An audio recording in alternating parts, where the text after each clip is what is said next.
like underneath where they were supposed to be. I was like, what? That's pretty punk rock, guys. Yeah, I was like, paper towels were were right next to the coffee filters. I don't know. I found it as You a guys strange didn't choice. see. You guys didn't see the paper towels. They're like, oh Yeah. no. Yeah. Well, I guess we. Well, no. Yeah, that was really fucking weird. There was also that girl that like almost passed out in the basement. Well, there Or was a she guy did who pass did. out? There was a guy. man It was a did. guy. Because of heat or what? So this guy like Got in the pit. he was going nuts, dude. But no, he it turned out that like he had like done a bunch of yard work. And this was like June or May or June last year or the year before, and done a bunch of yard work. Did not drink any water all day. Went on like a bike ride. Oh damn. Then came to the show just drinking beer. Ooh. And right in the middle of Kendra's set, he just dropped. And the funny thing was, Priyanka Wally did that show, and she's a doctor, like a fully trained, licensed medical doctor, and a really good comic. And she was kind of hanging out upstairs, and the like, is there a doctor in the house moment came up, and it's like, well, yeah, we literally have a doctor in the house who can take care of this. Different night was this girl, I won't mention her name just to protect her identity. Sarah. Okay. But she took an edible for the first time. Oh yeah. You don't want to do that. Yeah, and so she was having a lot of feelings. Oh yeah. And, somebody came and grabbed me during like in the middle of the show and asked me to help her because they were like, we think she might be having a seizure, something's going on. And she was actually completely fine. She was just too high. That was all it was. And so we had to like we laid her down in my bed, and like I just had to like sit there and like talk her through Stroke it. her head. See, like, it's gonna be okay, little one. And she just she had like she didn't leave the house until like 1, 2 a.m. after everybody was like starting to leave finally. But she was just like there feeling really weird, and like Tito and I were like kind of trading off, keeping an eye on her, and I had to like I think Orion stepped in to host while I was gone, or while I was up there life coaching, and yeah, it was you made some bad decisions, honey. Yeah. Well, and then I think she continued to get more involved in weed. She was like really not into weed at all before, so I think she had like gotten medical marijuana and was like thought that trying edibles was going to be a good way to get started. Oh yeah. Because like smoking weed to her seems so scary. Yeah. Combustion, I guess, something about it. Combustion. I don't want to explode. And I mean, I agree. I don't also, but yeah. So she thought an edible would be a good idea, but doesn't understand dosing and probably asked the wrong people. Yeah. Or asked nobody and was just like, well, they're sectioned off little candies, and I'm just gonna eat one. How bad could that be? Oh, Probably it's should have done bad. about half. Yeah. Yeah. I have or less. a Or a quarter, hilarious. Yeah. So like a couple weeks ago, speaking of edibles, I got asked to help with a show, and at noon that day, I tried an edible that I had never tried before, and it was a Jolly Rancher. And so I left it in my mouth for like the time that you leave a Jolly Rancher in your mouth. Okay. What happened was, it was fine. At first, the high was like really nice, really just chill. I was calm. Great. I thought, okay, this will wear off by the time I have to go to the show. Okay. When I was getting ready for my show, it hit real hard and real scary. Like really scary. Like to the point where my roommate, Josh, so my best friend's boyfriend, walked by and I couldn't even say hi to him because I thought he was going to judge me and know for sure that I was super high. He knows I'm on drugs. So I was like brushing my hair, and I just remember time was slowing down, and I thought that I had been brushing my hair for like 3 hours. And so I just left. So he tells my best friend, like, I don't know what was up with Holly, but like she said hi to me, and then I came back and she was just gone. And I don't know, like, if she was mad or what. So I get to the show, and I had to talk to a bartender. And Kevin Baca was also on the show. And I messaged him, and I was like, I am accidentally super high, and I don't know what to do. Like, please get here now. And he was like, okay. So I had to talk to the bartender. And the bartender at this venue, they were like super friendly because I think they don't have like a lot of people that buy a lot of things. I don't think it had anything to do with my level of highness. But they just kept offering me things. Like, they were like, do you want a water? Do you need food? Do you need anything? And I was just like, no, I'm fine. Would you like for gravity to stop? But I was so high that, like, I didn't even want to talk to a human being. And I literally don't know how I would have made it through that without Kevin Baca. Because he's, like, one of the best people to be like, dude, I'm so high right now. Please help me. And him and Sammy, his girlfriend. Sammy was like, you know what? I'll go get super high, and then he won't be alone. I like that. That's a great solution. Yeah. That's like it actually helped a lot because then I was like, okay, all right, I'll be fine. I won't be the only one that people are offering food and water to. Yeah. And then it finally wore off, but also I had just started dating Hamster, which is what we call my boyfriend on the show. And also in real life because he smells like a hamster. He smells like a hamster? He does. Okay, so industry, so this is what happens. Is that he smells like grain, and then he'll use mouthwash, and he smells like a freaking hamster. You hamster. You're so hamstery. If he goes out of town, you just go to like a pet store and just wander around. Yeah, just I just want to be there when you tell someone you have sex with a hamster. Yeah. And they go, like, did she fuck the hamster? Or did she use the hamster while fucking? I don't even know. He's like, I fucked hamster, not a hamster. Yeah, I call him hamster. Right. But so we had just started dating. Thing. Oh, yes. Oh, God. We had just started dating, and I was so scared to, like, tell him that I was super high because I was like, I don't know how he feels about that. And then he would message me, and I had to, like, double, triple, like, quadruple check that I was actually messaging him back. Oh, yeah. Oh, it was so bad. I have never been that high in my entire life. And then I had to tell jokes, family-friendly jokes. And can I get one, too? 3. And also, Greg. There was a baby in the crowd. Oh, geez. And the lady pulled the baby out and faced the baby towards us. And I was so high, and all I could see was that baby.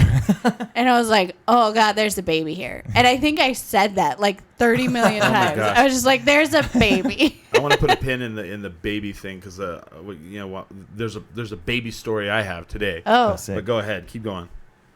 Oh, thank you. That didn't throw you off. But no, you're fine. It literally everything throws me off. There really is just random beer in there, isn't there? Yeah, it's just it's a mishmash. We don't know what you're going to get. Out. A literal hodgepodge. Hodgepodge. We're real classy here. No, that was literally it. I freaked out about a baby. And then I went to karaoke, and Hamster was there, and he's like, why? And by this point, I had kind of like calmed down, and I was a little bit more enjoying the feeling and not so terrified. So then he comes back to my house, and I'm just like, I just want to go to sleep because I had been so traumatized. Mm-hmm. I have a question. Why is it that when everybody's like, when people get high, they're always like, oh crap, they're gonna know I'm high? Yeah, why, Greg? Because you know the answer. I don't know the answer. Oh. 'Cause I don't know. So You're a doctor, though. I mean, but I'm not a weed doctor. I'm not a doctor of weed, but man. I could become one day. Ooh, please do. I do the opposite of that.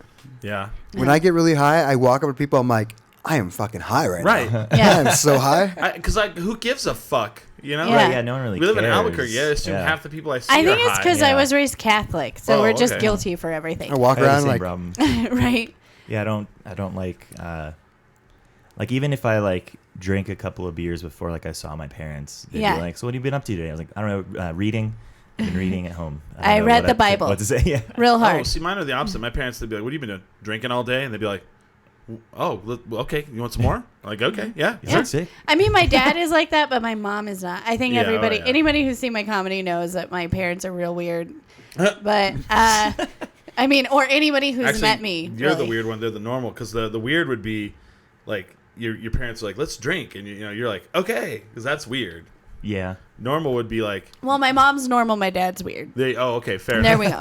That's fair. That is fair. So, Greg, let me ask you this. Is there something you can do? So, like with drinking, if you like drink water, it kind of helps. When you get super high, is there something medically you can do to not be so high? Make it higher? Time. Some vitamin C really helps. I think really the roof. What would make sense the most, but it's not like the easiest thing to do unless you have a psychiatrist who's given you this medicine. But if you take a beta blocker, it could help reduce the anxiety. Oh, okay. And because it shuts down your sympathetic nervous system that kind of feeds into like loops of anxiety. So Xannies and weed is so what you're saying. I'm not gonna. I'm not enjoying where this is going. Right? Sorry, but no, I think, but yeah, something to treat the anxiety ideally would help. So a benzo could potentially do it. I've never. Is that what's the thing I wouldn't endorse doing. Where they like break it and have it snort it? It like supposedly like brings you down from the high really quickly.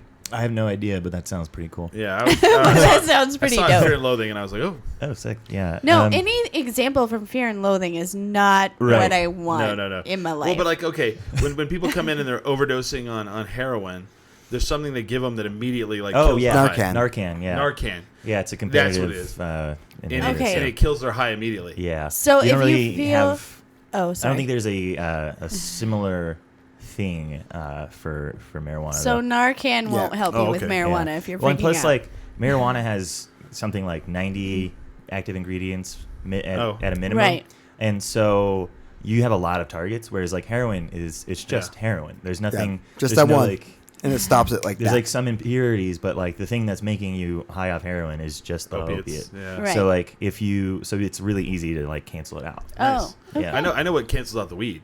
It's Funyuns. Funyuns? Funyuns. Yeah. But a huge bag of them. The biggest fucking bag. Like so Costco, many Costco bag of Funyuns for weed, you know? I like I've tried to make a joke of this on stage, but it's never quite felt right. But I always love the idea of like how like people with like munchies from smoking weed will always have really specific and interesting things. But if you're like drunk and have the munchies, you just eat trash. Anything. You eat anything you can shove in your face, like cheese straight out of the bag, standing at the fridge, like just weird, disgusting shit. My friend one time fed a drunk guy a raw potato and told him it was an apple, and he believed it. Yeah. So. You know what? I always thought raw potatoes are delicious. They are delicious with salt. Oh yeah. So there's two things that I'll bring to a party, and immediately, actually three, and immediately people like see it and they look down on it, and it's PBR, Squirt, or Funyuns. What about Tab? I've never brought Tab. Tab. You should start bringing Tab. So, Tab is but here's so the funny good. thing: into the party, no PBR. All the IPAs are in the fridge, but no PBR. Funyuns are gone, and the fucking Squirt's been used with vodka. Gone. I mean, people always shit on it every time I bring it. They're like, "Ugh, Squirt," and then sure enough, I'll bring a whole sleeve of it. Sure enough, gone. Like the fridge pack. I make a drink with Squirt called the Squirter. Oh. And it has X-rated liqueur, Squirt, and vodka. Yeah. So good. That sounds really good, actually. And it's called the Squirter because of the X-rated and Squirt. Oh, I mean, come on. That works. That must make an interesting color, too. Oh. It does. It makes it a really pretty color. I don't even know what X-rated is. Yeah. It's okay. Here's how I learned about this. When I was bartending at the strip club, the owner, of course, is like, "Oh, this is called X-rated." Of course, it has like no alcohol content. Yeah. Huh. It's like, It's like hypnotic. It's like hypnotic. Oh, nice. It's like But it's 7%. pink. Except it's pink. And it actually tastes good. Okay. It The tastes- flavor is good, but like it won't get you drunk, and so nobody wanted it. No. You know, I mean, also it's pink, and who is the demographic that goes into a strip club? Right. Men. Like, Yeah. so I was like, well, and then for some reason we had Squirt. I don't know why. And Because it's fucking good. so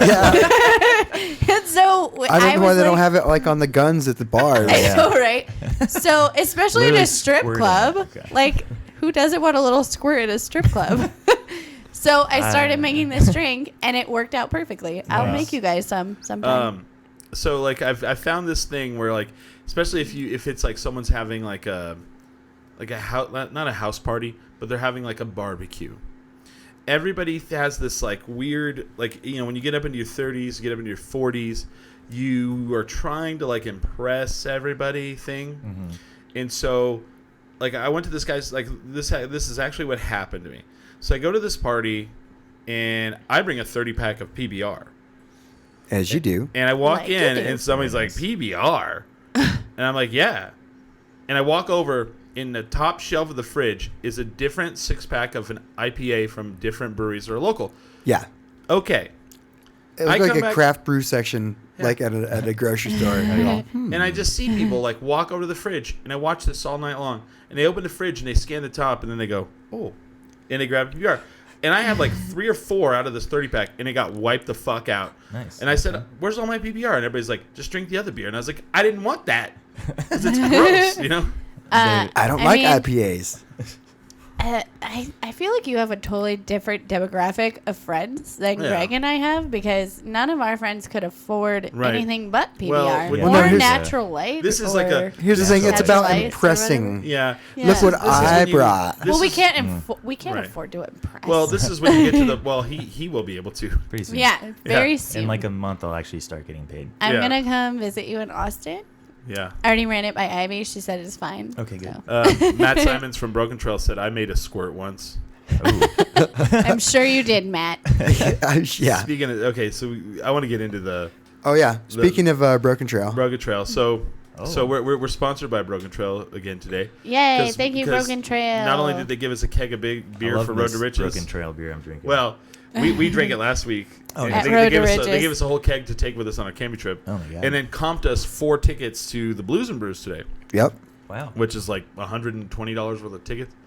So we go. That's awesome. And thanks. I want to thank Matt, but I am so fucking tired of these things. These like events where they're. So we get there, and the line is from the back of Sandia to the front door to get in. God. There's less breweries there this year than there were last year, but more people. So we get in and we finally go find Matt, and he goes and makes us a free drink, and it was actually fine at the beginning, and you can kind of move around. So then I go, well, I'm gonna go try some beers. We go in, and there was like 2 breweries I had never tried. So we go try those, and it just gets more and more and more packed until it's to the point where you're like walking through people like scrunched, you know. So then we walk, and I hate the Fiery Foods show now. Have you been? I haven't been. Yes, I love the Fiery Foods. I love the actual event. I just hate how the people and humans are gross. So okay, I want to know the thinking on this. When you're packed in like cattle, yes, you're packed in like cattle. Why would you bring a fucking baby in a stroller to this goddamn thing, right? And that's the Fiery Food show, and they're like literally pushing a stroller through people. So I'm excited to go today. They have like a little cattle guard in the front. Yeah, you knocking people out of the way. Put, so we go today, and I'm like, the good thing is this is an alcohol event. We don't have any strollers. Stupid me. Nope. Single mom there with a kid in a stroller, pushing the kid through the cattle of people. Just pounding beers. And I'm like, what in the fuck? And asking people to get out of the way. Whoa. And she's like, excuse me, can you I've got to get through. And I'm just like, what the fuck, dude? You're drinking and you have a baby in a stroller. So this situation is good. So I have a new perspective on this, but don't worry. I'm not going to side with stroller people. Okay. So Hamster has a daughter. Okay. And she is so cute and so amazing. But here's the thing. We take her a lot of places. Uh-huh. But we don't take a stroller. I don't think he even has a stroller. How old is she? She's 3. Okay. That's not newborn. He carries her on his shoulders. Yeah. And if she's being rude, we tell her, stop being rude. Stop whining. We don't like whining. Yeah. You cut her drinking. Yeah, we just make her... Oh, that's bad. Yeah, we just make her stop drinking. But she's a brewer's daughter, so she's around people drinking all the time, which I feel is fine. Like, it's not irresponsible. It's not, like, to excess, and it's not dangerous. Right. But what irritates me now, because I'm around a child all the time, is that the other people who have children and they don't say things like, can you not be a jerk right now? Like, because we tell her all the time, we don't like whining. If you don't stop whining, we're leaving. We don't let her run into people. We don't have a double wide freaking stroller. Double wide, double, triple. That we ram into people. Why don't we do that to adults? Like if I'm like at like Bosie with a friend and they're complaining, I should just be like, we don't like whining. We don't like whining. We can just leave. We can just leave. Get the we'll fuck out. just leave you in the car. Yeah. I mean, I've seen people in relationships we wouldn't, act but like we tell her that. but like a group of friends should be able to to do that to each other. You know what? And I'm going to start doing that. I'm just going to be like, you know what? We don't like your attitude right now. Your attitude's in the shits. Yeah. We don't like you complaining so much. Shut up. I think I'd be on the other side of that. I think I would want to take like a stroller downtown for some of my friends. Because I think that would really help out. I have enough friends where I'd be like at the end of the night, I'll just hop in the stroller. So my question, I'm gonna stroller you around now. My question is for Holly. So I mean, you're taking the little 3-year-old kid to a brewery Well, event the only like the only brewery she really goes to is the one her dad brews for. Okay, you know, and that makes sense. And like all of the bartenders know her and all of that stuff. But I mean, we take her to like events and stuff. I mean, it depends what it is. But also, we're very mindful about the time that she's there. Like, if people are there doing karaoke or something, like last week, one of the bartenders was like, "Are you guys staying for karaoke on Thursday?" And we were like, "No, we're gonna go." Yeah. And she's like, "Yeah, but she could hang out." We're like, "No, that would annoy people." Like, well, see, that's awesome. And the thing is like her dad works there. That makes sense. Yeah. But when you have an event where people have spent $30 minimum for a ticket to go drink. Yeah, because they have VIP tickets too. Oh, the VIP were like 50 or something like that. You kind of expect there not to be children. Yeah. And what I'm saying now is like, you would think it would give me more sympathy for these people with children, but really it just makes me more mad. Yeah. Because I have Greg and I just had this talk the other night. He texted me the other night and he was like, "What are you doing?" And I'm like, "Oh, just hanging out. Hamster made dinner and we're potty training." And I was like, I've been fully domesticated. You finally got potty trained? I did. I feel like That's you're good. feeding the kid food and you're like, "You got to poop yet?" You have to poop. Come on. You go over there. How fast does this stuff work with Are you for finally kids? an indoor Holly? I'm an indoor Holly. I've been domesticated. It's weird. I love it though, and my friends are all embracing it, which I was kind of like, oh God, my friends are going to think I'm lame. But everybody's so happy, and it's great. But you would think it would give me, like, sympathy for people with kids. No, it makes me mad because Hamster does such a good job of, like, making sure. First of all, he didn't eat his young, which is impressive for a hamster. But Right. he also does such a good job of making sure that his kid is not annoying. No. So then I'm around people who have annoying kids, and I'm like, why? Get your kid out of here. I'm expecting the next level the next time I because I fall for it every year. Like I end up going and then I hate it the entire time because there's just and it's not that I don't like going out in public. It's just when it's so overwhelming that it starts getting hot from the body heat. Yes. Like there was moments where we had to get out of one room because I was like, I can't stand the heat in here. It's like just humid body heat.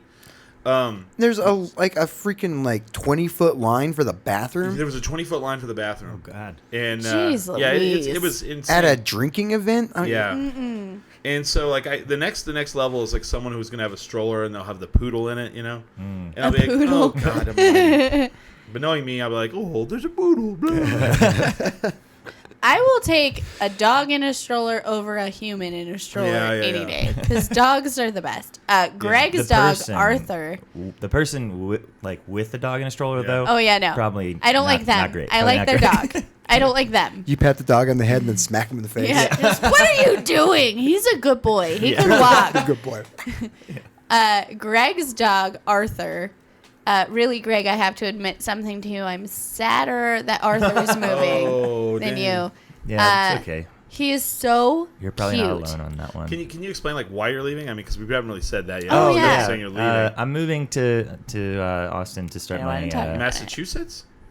No, Texas. I call it. Okay. I started Austin, calling Texas? it. I started calling it Texas for some reason. Yeah. I think it's it came from because I was on a rotation in medical school in Austin, Texas, and we often you have Spanish speaking patients and you have interpreters, and who are communicating between you and the patient. And a lot of medical terminology is, because it's mostly Latin based, the translation into Spanish is almost the exact same word, but they just like punch up the Spanish sound. And so like, so I don't know why, but like I was just kind of like, it was just sort of in my head all day, and Ivy flew out to come drive with me back to Albuquerque, and I just kept calling Texas. And like we were like, and now I can't stop. Well, but, now I'm not going to be able to stop. It's fun. Yeah. Do it at home. Do it around your friends. Tell your friends. Yeah. I like the Texas Rangers. No, so I'm moving to Austin to start my 4-year residency in psychiatry. It's 4 years? Oh, psychiatry. I didn't know you. Yeah. Really? Yeah. I thought you were like a medical doctor, like a... Well, it is. I mean, I have an MD. Psychiatry... Yeah. Unlike psychology, I was like, I thought you were a real doctor. Wow. Oh no, it's a you're a shrink in the MD world. It is. There are some guys who are total assholes about psychiatry, because there's more like social science to it, which is why I like it. Right. So some of them kind of look down on psychiatry. Oh. I don't. I think it's great. I think psychiatry is great. I agree. But yeah, so psychology is where if you want to be a psychologist, you go to grad school and get a master's or a PhD. To be a psychiatrist, you have to go to medical school. And that means you can prescribe things, right? That's like... Oh. Yeah. Interesting. I'm just kidding. Yes. Well, I don't have a DEA number yet, so I can't prescribe anything yet. Right. I'm not asking. And he won't do it unless you actually go through actual... Yeah, all the other stuff. Yeah. But what if I just want weed? That, I think, is extra. Can I just say in Texas, probably never. I'm sad. I don't know what the Texas weed laws are like. Not great. It's not very... I feel like they're not lenient. They shoot you? If you ask a doctor, like, is medical marijuana an option, he has to shoot you with a gun. Can I ask you something as a psychiatrist? How do you feel about marijuana in my only lightly trained medical opinion? I think it has a lot of potential for helping with a lot. I've seen, especially like marijuana derivatives like Marinol be used to help people a lot. But it's one of those things that's sticky because it has helped a lot of people in very, very awful situations because of their declining health, and some mental health stuff. But generally speaking, it's more people who are over the top advocates for marijuana for everything. Like, it's not a cure all. Nothing is a cure all. That's just not how it works. I have insomnia and anorexia. Weed works perfect for me. That's great. That's probably a very good drug. I use CBD and THC while in therapy, so it has helped me with some things. But I agree with you. Yeah. I hate. It's not a very exciting take, but it's kind of like it's really cautious optimism. You should be careful about how you use it. Yeah, I don't know. No, I agree with you. It's not people. It's not a panacea. Panacea is a cooking technique. Yeah, I was gonna say. But it's not a catch-all. I don't like it when people try to say it does everything, and I'm like, nah. I was with Smiley in a dispensary, and they're like, well, if you want this, then you want a little bit of this. If you are dealing with this over here, we got this for you. And I was just like, holy shit. I think everything should be under the supervision of a doctor or a therapist or whatever.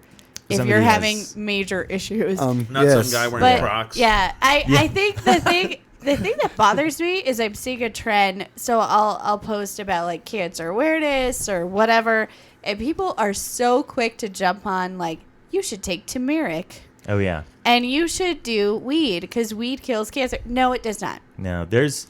I will tell you right now, it doesn't. But it kills nausea. It does. That's absolutely. True. Yeah. You keep doing that, so you eat. You keep on keeping on. You keep on keeping on. I mean, it got me through chemo and stuff. Like, for sure, it helps with like nausea and eating and all that stuff. But it did not cure my cancer. Yeah. No, it did not. Well, I think people who don't know someone who's a like practicing physician, or I think especially when they don't know somebody, they have a very interesting attitude about doctors in general. Like, I had a friend who I hadn't talked to in years. I don't even think he knew I was in medical school. Said something like, yeah, I had to wait a half hour to see my primary care doctor. Aren't doctors like the most overpaid people in society? Oh gosh. And I was like, holy shit, dude, can we sidebar real quick and talk about how that's like not cool at all and like extremely untrue. But I mean, we're the most like mentally ill group of people. Like we have the highest suicide rate by profession in this country. Wow. Yeah, you and dentists. Dentists are not as bad as us anymore. Let me just say, you hear people's problems all day, yeah. It's really bad. It's hate dentists. Love psychiatrists. Hate all dentists. the dentists should die. See that was 10 always drink minimum hard stance. Fuck dentists. You're out. That was canceled. That was always my theory. I'm like, they know people hate them. Yeah. And like, I'm working a job and everyone hates me. You know what? I'm just gonna huff this until. Whenever we were talking about it, it was like it's not a cure all. Somebody wrote in the chat, it works great for my don't give a fuck-itis. Yeah, nice. I mean it's great for that. I'll take one. Not the you 7K might as well give me one as well. I don't want a 7K. But yeah, I mean medicine is complicated. I'll take a 7K. Hell yeah. Medicine is complicated, and when people start being like armchair doctors giving medical advice on Facebook and shit. Oh, can you grab me just? It's like I spent 10 years in school trying to understand health, illness, and the ways that we can treat them. Yeah. And while medical education doesn't cover all of that, and some people can rightfully like criticize stuff that we don't know or don't understand or haven't researched well enough, more often than not, people just like don't know how much we know about what's going on. Right. Mostly because doctors are very bad at communicating like our decision making, nerds, stuff like that. Well, there's also like a lot of personality issues there. Social anxiety. There's a lot, yeah.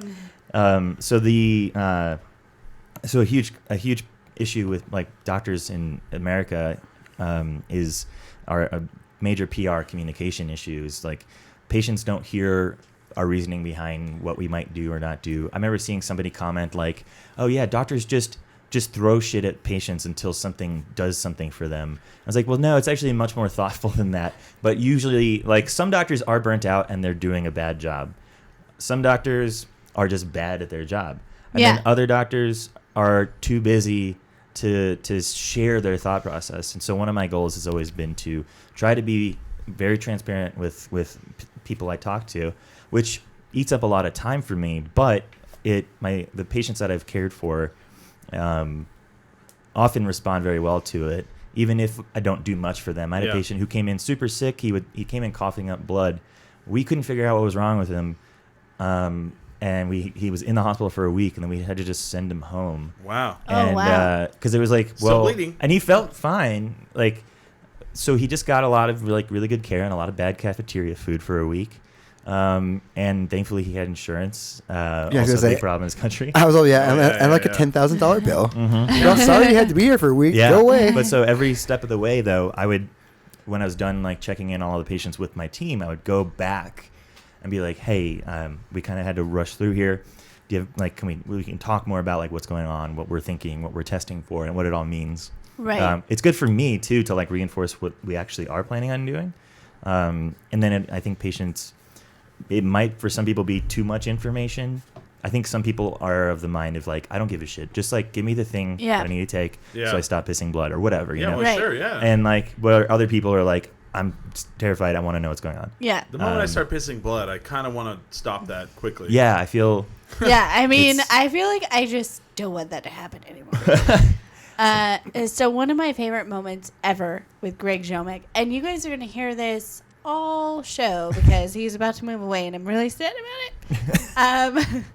So, of course, Greg, being a doctor, we use him as triage.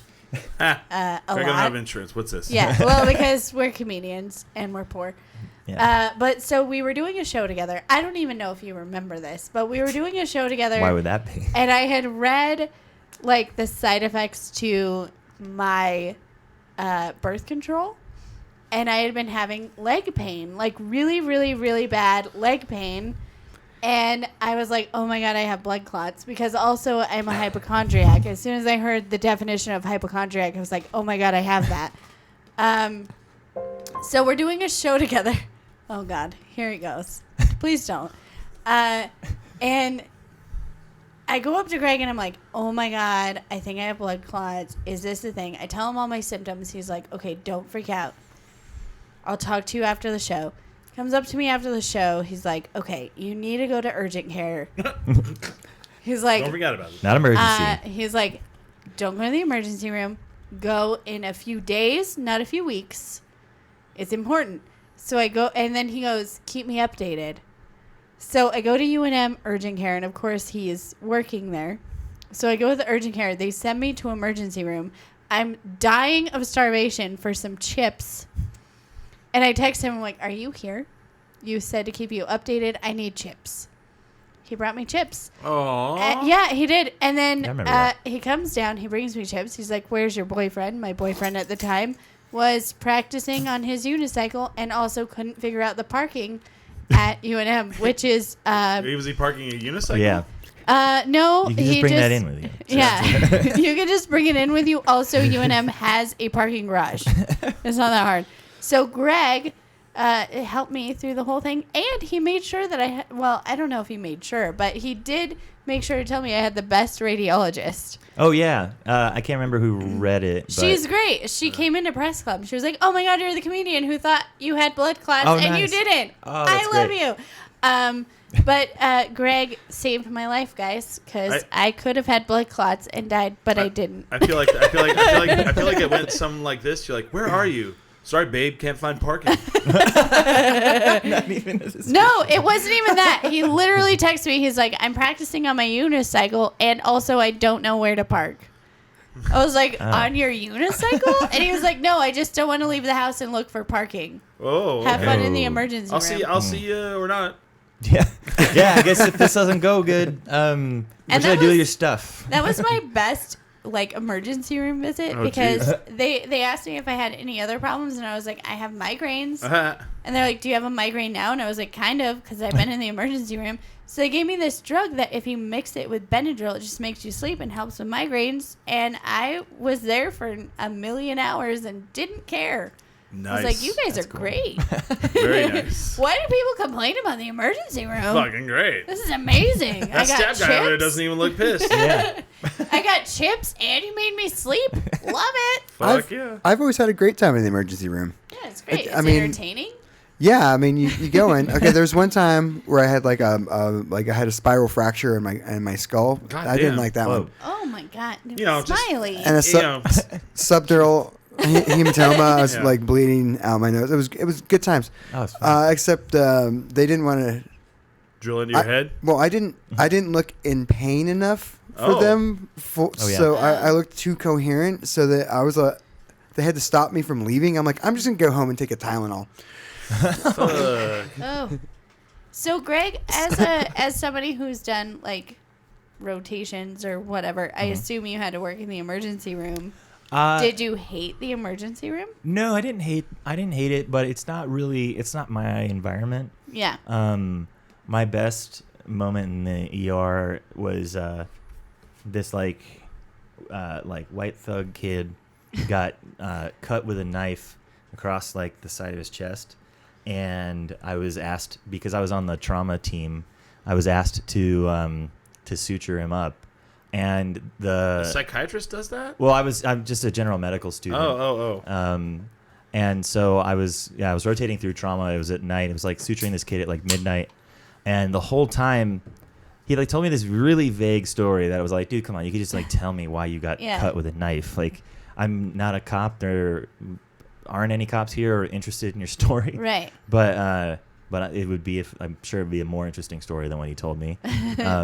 But the whole time I'm suturing him up, he's a great sport.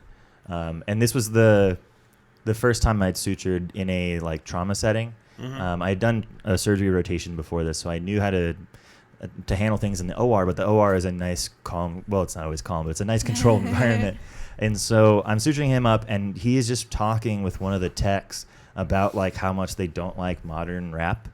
and he's complaining, he's bitching about designer, oh wow. And I was in my head I was like, dude, I really like designer. I was like, I like plenty of trash music. I'm more than happy to admit it. Yeah. But I wasn't gonna like bum this kid out that like I'm the guy who's keeping him in the trauma bay, and I have a bad opinion.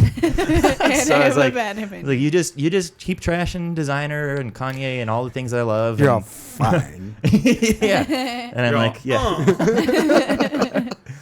So we're at the end of the first hour, and what I want to tease is I want to ask Greg what he thinks of Dr. Oz. We'll tease that for the second hour. Ooh. Oh, A lot of complicated feelings about that. Oh yeah. Ooh.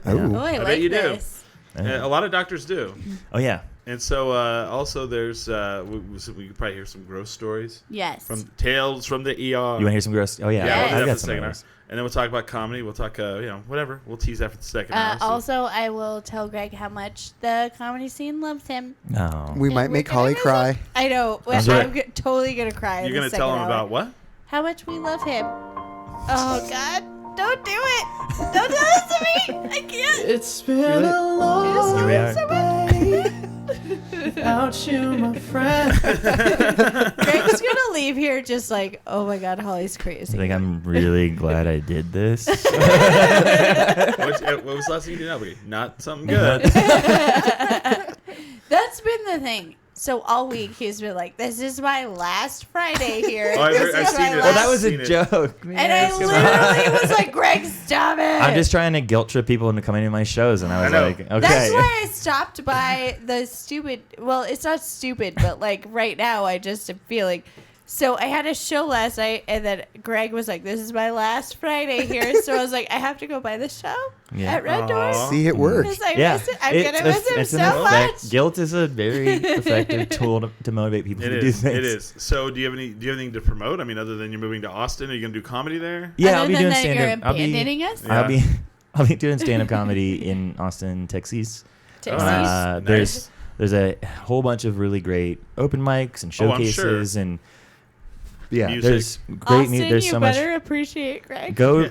I'll be until I start work, which is gonna be mid-June. Oh, I'm gonna just be hanging out by Lady Bird Lake and just hoping that the locals don't recognize me as someone new. you're Yeah. gonna try to blend in. Yeah, because my Ah. first, I was out there house hunting, and I went up to do my friend's open mic, and I was like, guys, The thing about New Mexico is I'm moving. I'm moving to Austin in a few weeks, and everybody just goes boo. No, I don't like it. Yeah, I don't well, like then- it. Be but nice it was- to Greg. No, but it was like it was a fun boo. It was Okay. like it was the same kind of boo like on Friday. Oh. And I said like, guys, I'm moving to Austin, and then Albuquerque booed me. Albuquerque Yes. booed you because we're so sad. then you're like, you know what? I might stay. And Boo. I'm like, okay, fuck this. I I'm did gonna- a show with Greg and we all booed him then too. Aww. We're so sad.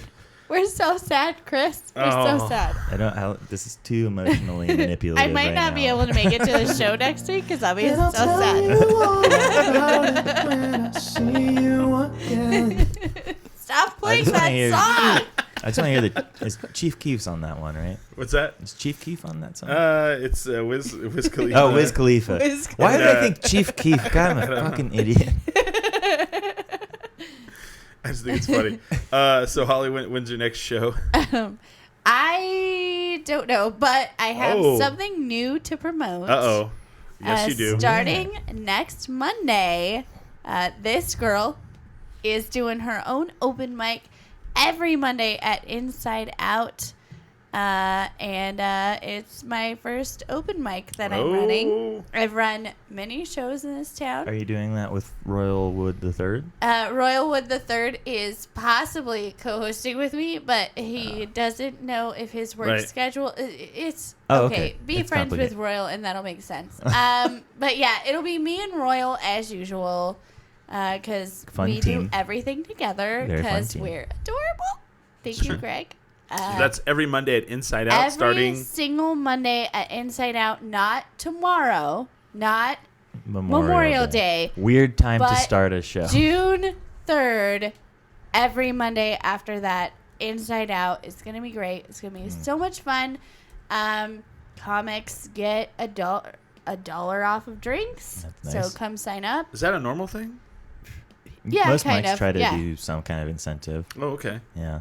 No, I like that. I was like, oh, cool. Yeah. But yeah, it should be fun. It's a cool venue. I'm very excited. So that's really what I'm promoting right now. Nice. Hell yeah. James, you got anything? No, just go ahead and you can still watch me on the second season of Midnight Texas on Hulu, and the first season of Snatchers is online somewhere. I still haven't actually found it. Yeah. I'm on that as well. I'm actually not going to promote anything for the show. I'm going to promote something for somebody else. Ooh. So, friend of the show, professional wrestler so Hobo excited. Hank, Oh yeah. Hobo, hey. is fighting for his life and for the fate of the DWO tomorrow night. Yeah. And you can go to DWO, their Facebook page. You can buy tickets. Interesting tidbit.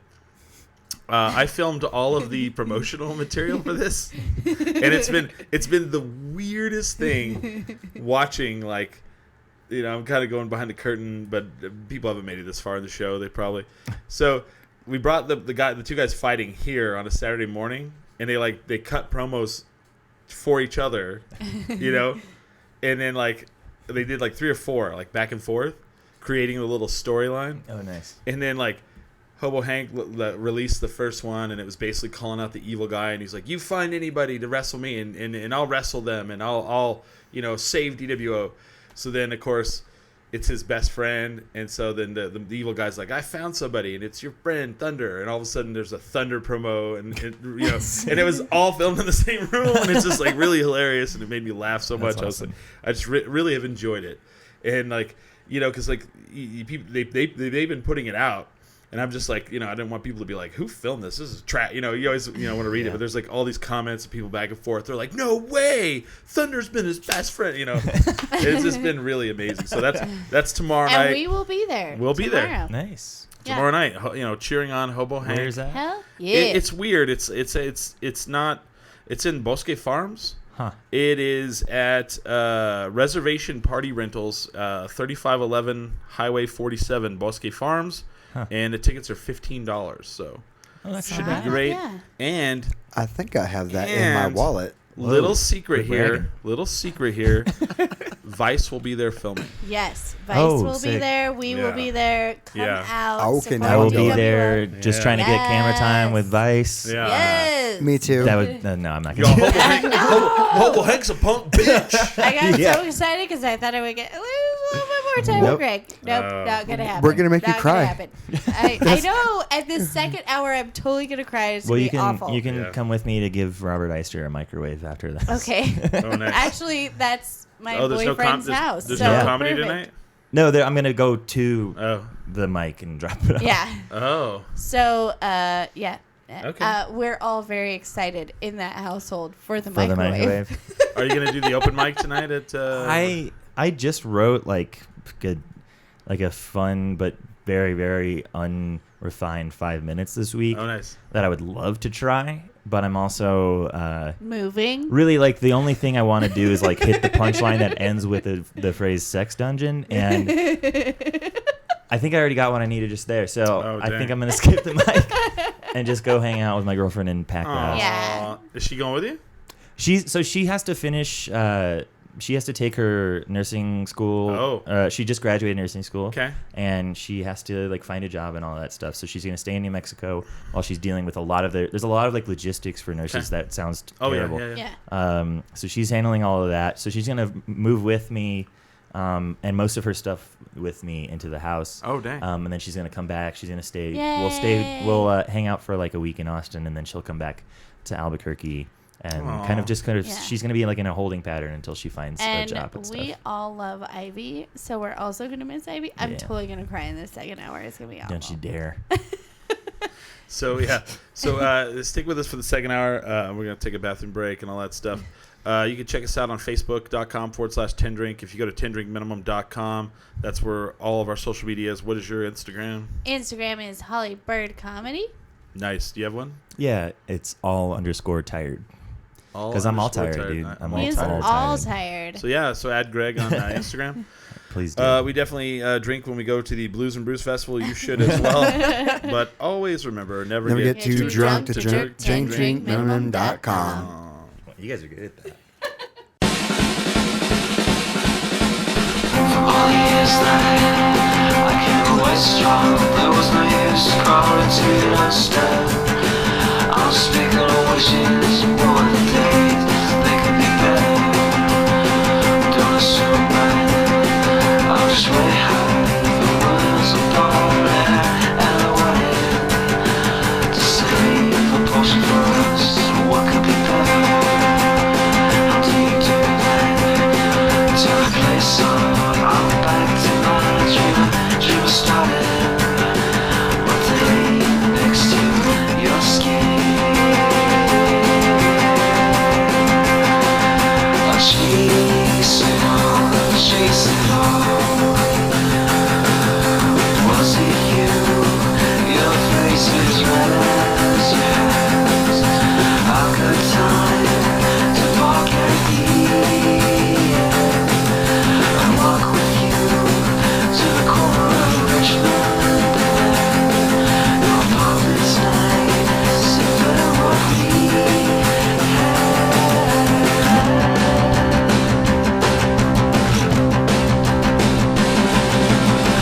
all the years that I keep away strong, there was no use crawling to the step.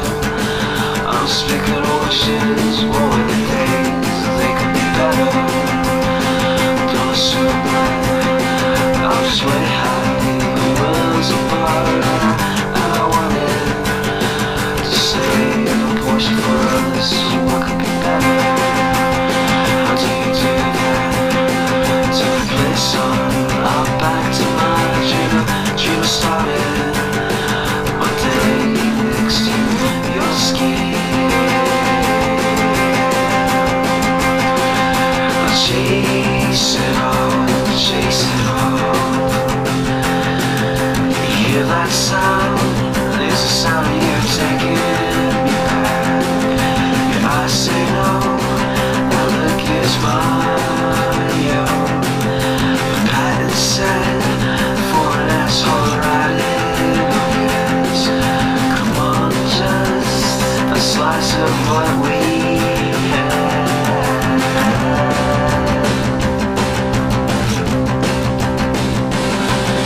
It's just the same, but you're ready to be a kind of ghosts floating in a maze of my demise.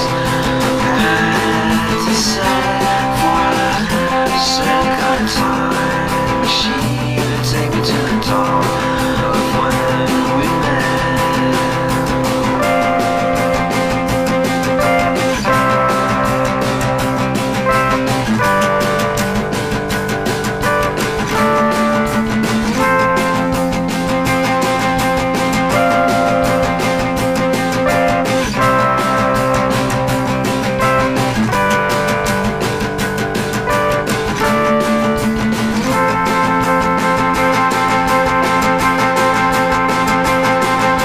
Chase it all, chase it all. You hear that sound? It's the sound of you taking me back. Your eyes say no, that look is mine. Prepare to send for an asshole riding on yours. Come on, just a slice of what we had.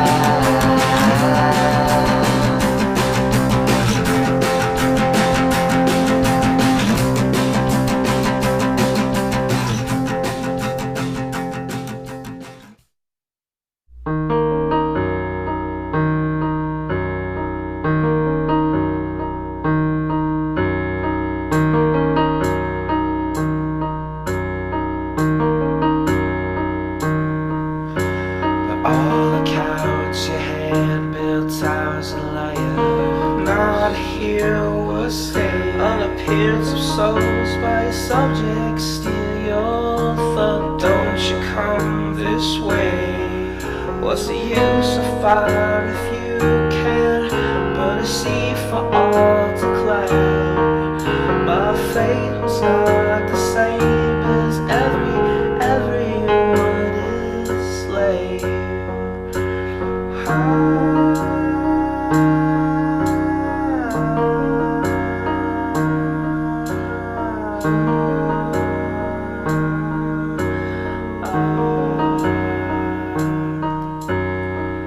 Hear the word of what you earn. Your friends turn fickle, you're to blame. The envy veers to jeers as the glass they throw it break. Walk this way. Was I that incommodious? Can I plead to keep my head? My fate is not the same as everyone I slay.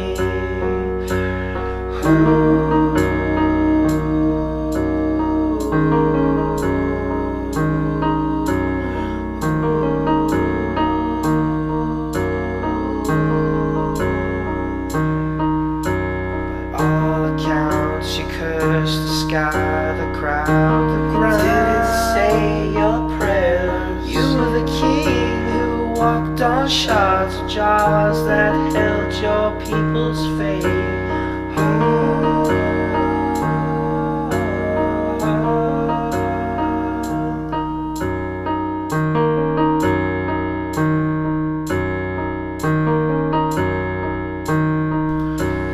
Now here is my mind will be clear before my head rolls. Now here is my mind will be clear before my head rolls. Jump.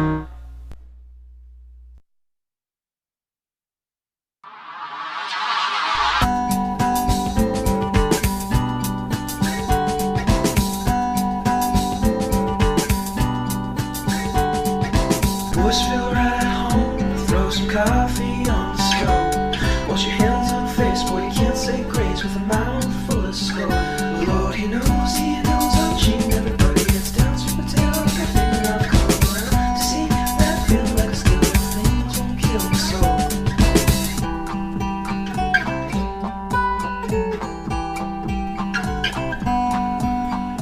Waiting for too long, Lord, please, please, please say you'll come and forgive me for what I've done.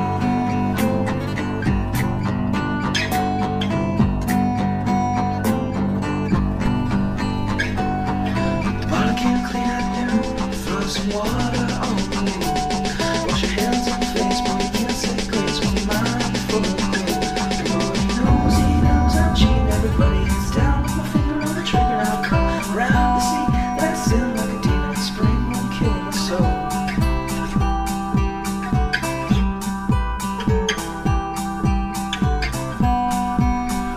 Waiting for too long, Lord, please, please, please say you'll come and forgive me for what I've done.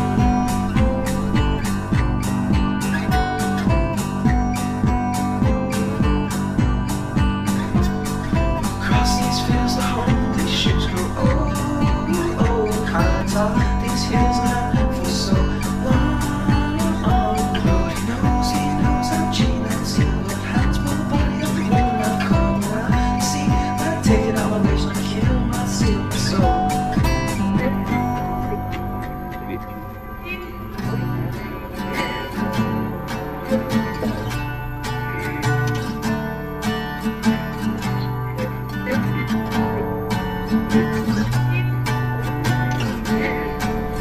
Show me the book you live by, all to stand for, and I'm gonna turn around and repent, and soon we're gonna cry about how Jesus and I are friends, and soon we're gonna cry about how you and I will end. Show me the book you live by, all to stand.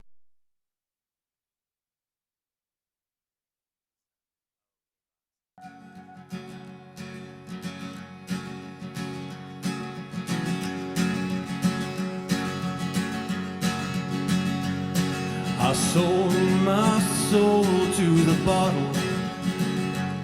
Still none of my friends have left me yet. I'm the same man I was since the age of 13, and I've lived my life with no regrets. If you're looking for some freedom, all it takes is 10 drinks minimum. If you're looking for rhyme or reason, all it takes is 10 drinks minimum. All right, welcome back. We are live, I think. I don't know. Is the microphone? Yeah. Cool. We are live. Did it go down somewhere? Oh. All right, back to the second hour. This was a wavy hour. Back to wavy hour. I'd like to say that I was kind of disappointed today that I went to the Blues and Brews, and Tractor did not have the wavy hour ale there to be tasted. So, just a little, I mean, I'm really happy they did it, but I was really expecting to see it there, and it was not. So, How dare you, Tractor? how dare you? No, No. This guy's gonna be like, I'll fuck you up. I will We're cold kidding. fuck you up. No, I was like, oh, they have their ciders, and I was like, oh, they didn't bring any beer. Oh no, they have one beer. I was like, damn it, it's not us. All right, I get it. I finally had a wavy hour. What'd you think?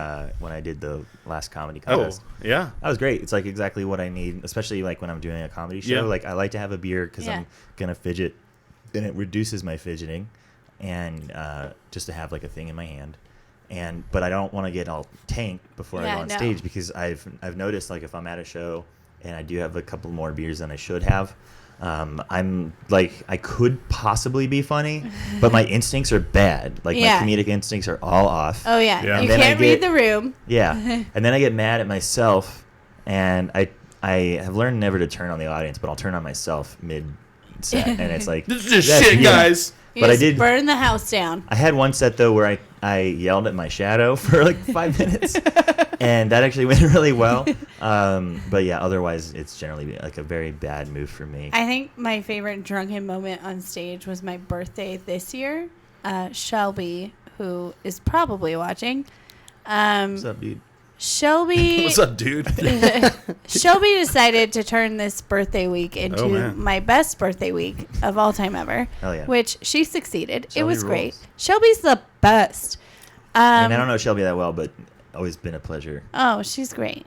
But we went to O'Neill's my birthday week, and she got me her and Ajeo got me so many shots of Jameson, and I went on stage and I was like, I'm too drunk to do this. I have the video, and I was just like, I'm drunk, birthday week. Woo! Birthday week. Uh, Did you have like a penis dick necklace? I did not. But I looked Penis over, dick. so it was Greg's know, I said open Be a real mic. penis dick today. Penis No, dick. that's for bachelorette parties. Oh, okay.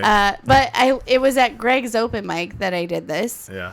And also it was Mardi Gras week, and my favorite brewery is Abita out of Oh, yeah. out of Louisiana, Yeah. and they had all their beers. So I was drinking all that, drinking Jameson, everything. And I said I was too drunk to do this, and I just look over at Greg and AJ, and they're like, "It's all right, you're fine." But I have that's video of that because Yeah. I had somebody record that set for God knows nice. what reason. Yeah, this is gonna be a great idea. I said the penis dick thing, and like I've done that before. One time I was like, "Oh man, that's like $3,000." 3,000 grand. And they were like, "What?" I was like, The- "Oh, I don't know how to talk." That one thing that I love about the candy lady Yes. is that it's like you go there for the novelty, like blue meth Oh yeah, and yeah. like candies and chocolates, and then they just have like a horny zone. Yeah. Yeah. And like it's not really well sectioned off, like for No. adults only. Kids can just roll into it. Yeah, you can just stumble in and be like, why are there so many dicks here? There's a Yeah, lot you of go dicks. for the blue meth, you stay for the dicks. Yeah, Yeah. that should be your tagline. right. That should be it. So we teased for the first hour. So I've been hearing a lot of backlash towards like Dr. Oz. Yeah. Like that he is a doctor. Yes, he's But, a like- cardiothoracic surgeon. I Right. believe. Yes. But like recently, because of his show, because of his fame, he's been taking a lot of like money from people and like Yeah. giving people like recommending things that really he should not. Yes. So Oh, how mean do you feel about just like that? a real doctor? Right. What- Wow. Whoa, shots Some- fired. We're, Shots I can fired. address that really quickly, or I don't know how quick this will be. I'll try. But the relationship of like biotech and pharma with physicians has been complicated because we kind of need them because there's no other way to get a lot of things done. However, they do a lot of really terrible things.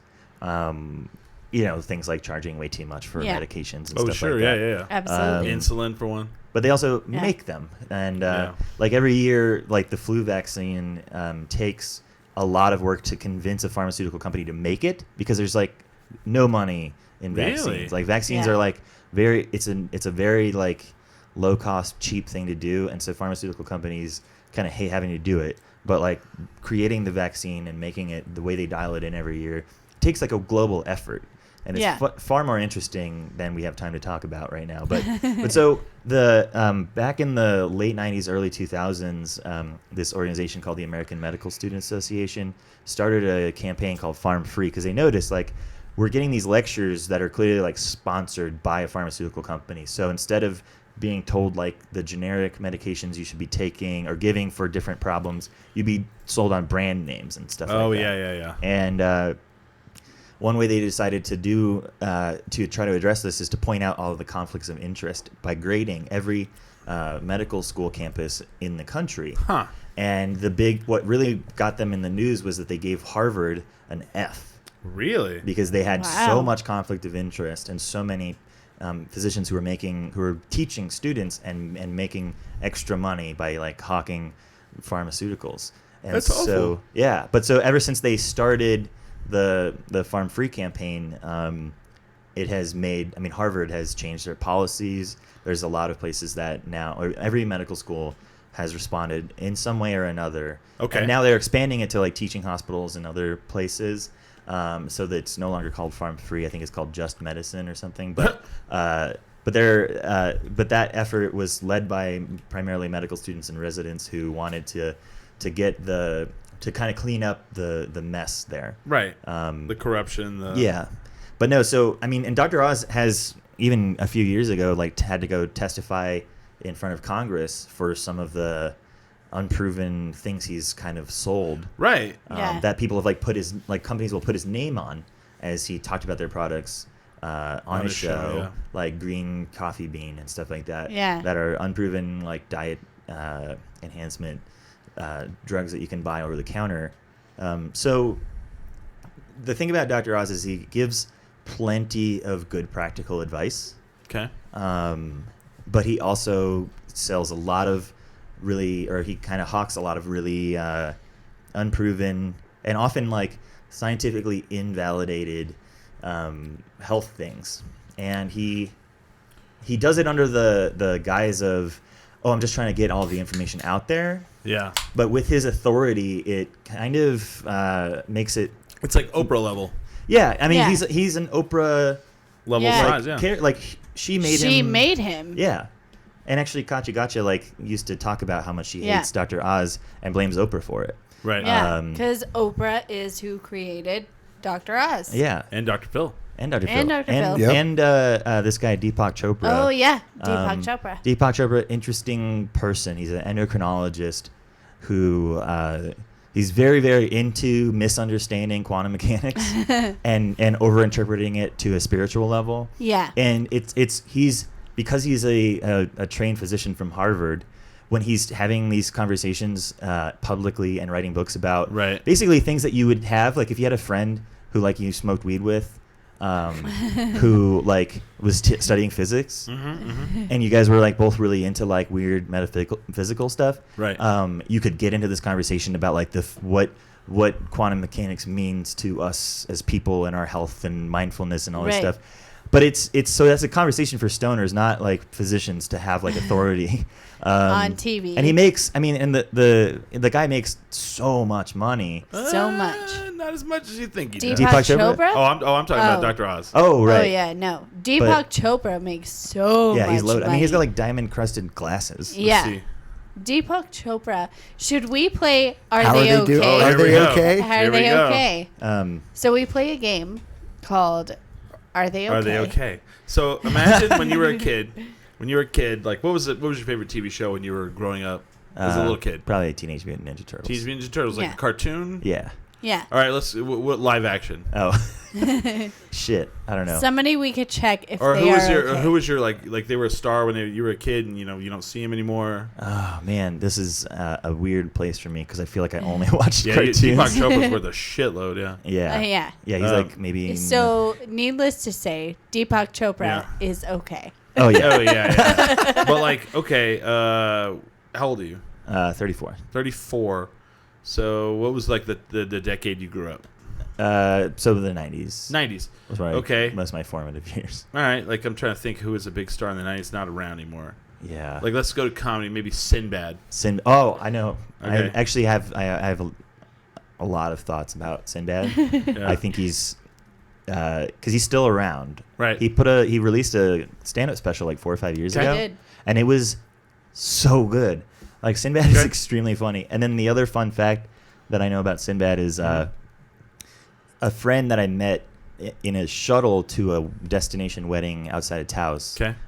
Who like I was just like on this like in this van alone with this sitting next to this guy. We didn't know each other. We started talking and just getting to know each other. He's like a documentary filmmaker. Oh wow. And I do stand up, and he was like, "Oh, you know what's interesting is I'm like super tight with Sinbad," and he was like, "I guess I can't remember who it was. I want to say it was BB King, but this guy, Yeah. John Alexander, was making a documentary like a year or two ago, and had to spend a lot of time with Sinbad because Sinbad was like super close to, and it might not be BB King, but for some reason that's the name that jumps out to me. Okay. But it was like a blues guy documentary that like it just so happened that Sinbad was like very close to this artist. Yeah. And so my new friend John got to tell me all about like how cool of a dude Sinbad is, and I'm like, oh, I totally believe it. Oh, I'm sure. He's very funny. Oh, you know what? Hanging with Mr. Cooper. Where Okay. is Yes. where is Oh, that was a good show. I Hanging like with Mr. Yeah. What was Cooper. his name? Mark Oh. Yeah, it was Curry? Mark, Mark hold on. Curry? I bet if you just search Hanging with Mr. I think Curry It or was okay. Shit, how close? I think I'm way off. Actually. No, I think you're pretty close actually. His name was He's a stand-up comic. Yeah. I don't know if he still is. Mark Curry. Mark Mark Curry. Curry. Hey. Good job, Okay. Greg. So here we go. So we're Goodest gonna Boy. play. Are they okay?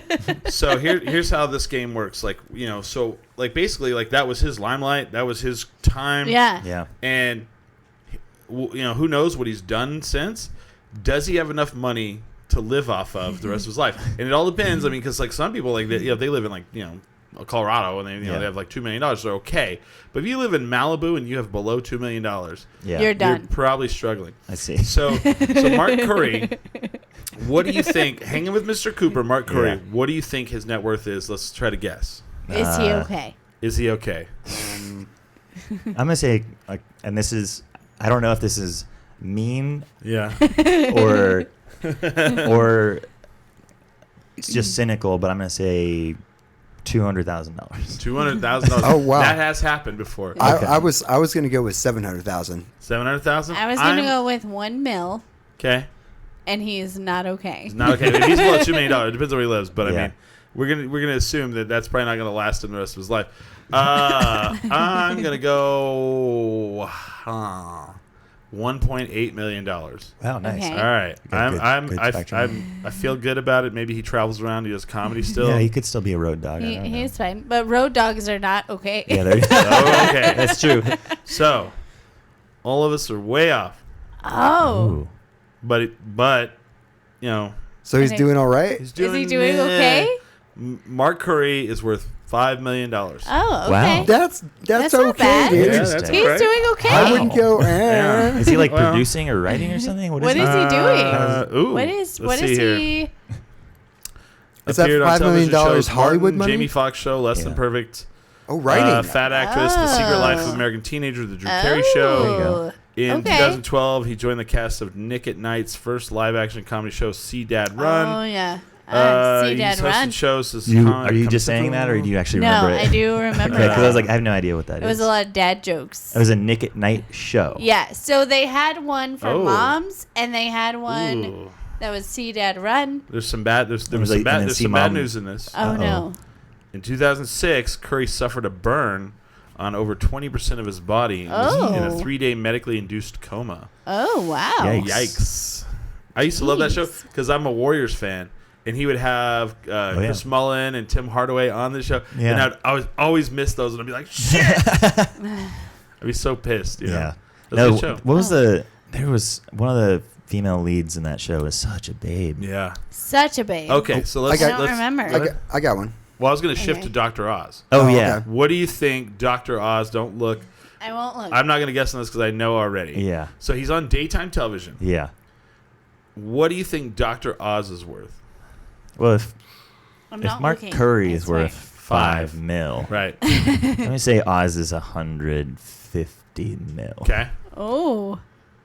Damn, that. I'm gonna go with that. I was gonna go with 1.5 mil. I'm gonna go with 75 Wow. mil. Okay. What did you say? I'd say 1.5. He's actually the closest. Really? What? Dr. Oz, this blew my mind. I was thinking up there, $7 million.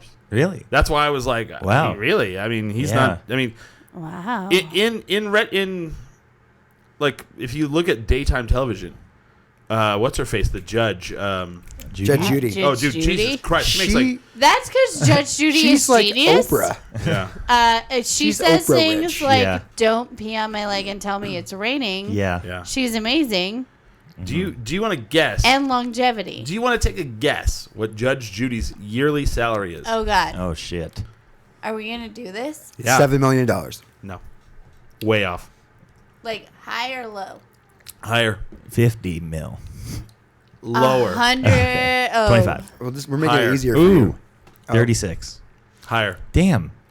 I would 41. say. Higher. I would say 50 million. No, he already said. I said Yeah. lower. All right, so 45. She makes $47 million a year. What? Wow. Yeah, she's the highest paid Go daytime. Judge Judy. Hell yeah. Yeah. that is, I knew she was Oprah level. And get this, she works 52 days a year. You know what? What though? a job! Yeah. You know what though? Judge Judy is amazing. Fuck yeah, she is. There's so many things about her that are Yeah. amazing, but she married Shut- her shut your husband mouth. twice. Shut your mouth. Whoa. You're an idiot. You're an Shut idiot. your sir. mouth. Shut your mouth. I love when she says things like, you know, don't pee on my leg and tell me it's Yeah. raining. Oh, yeah. I already said that, but like Yeah. still love it. I feel like you're looking at the camera just like to be like, listen to me, really, just Listen. right now. Judge Judy is Yeah. amazing. Oh, Judy. guys, I haven't done. Sometimes we do the office thing. I have not done the office thing this whole episode. It is so nice.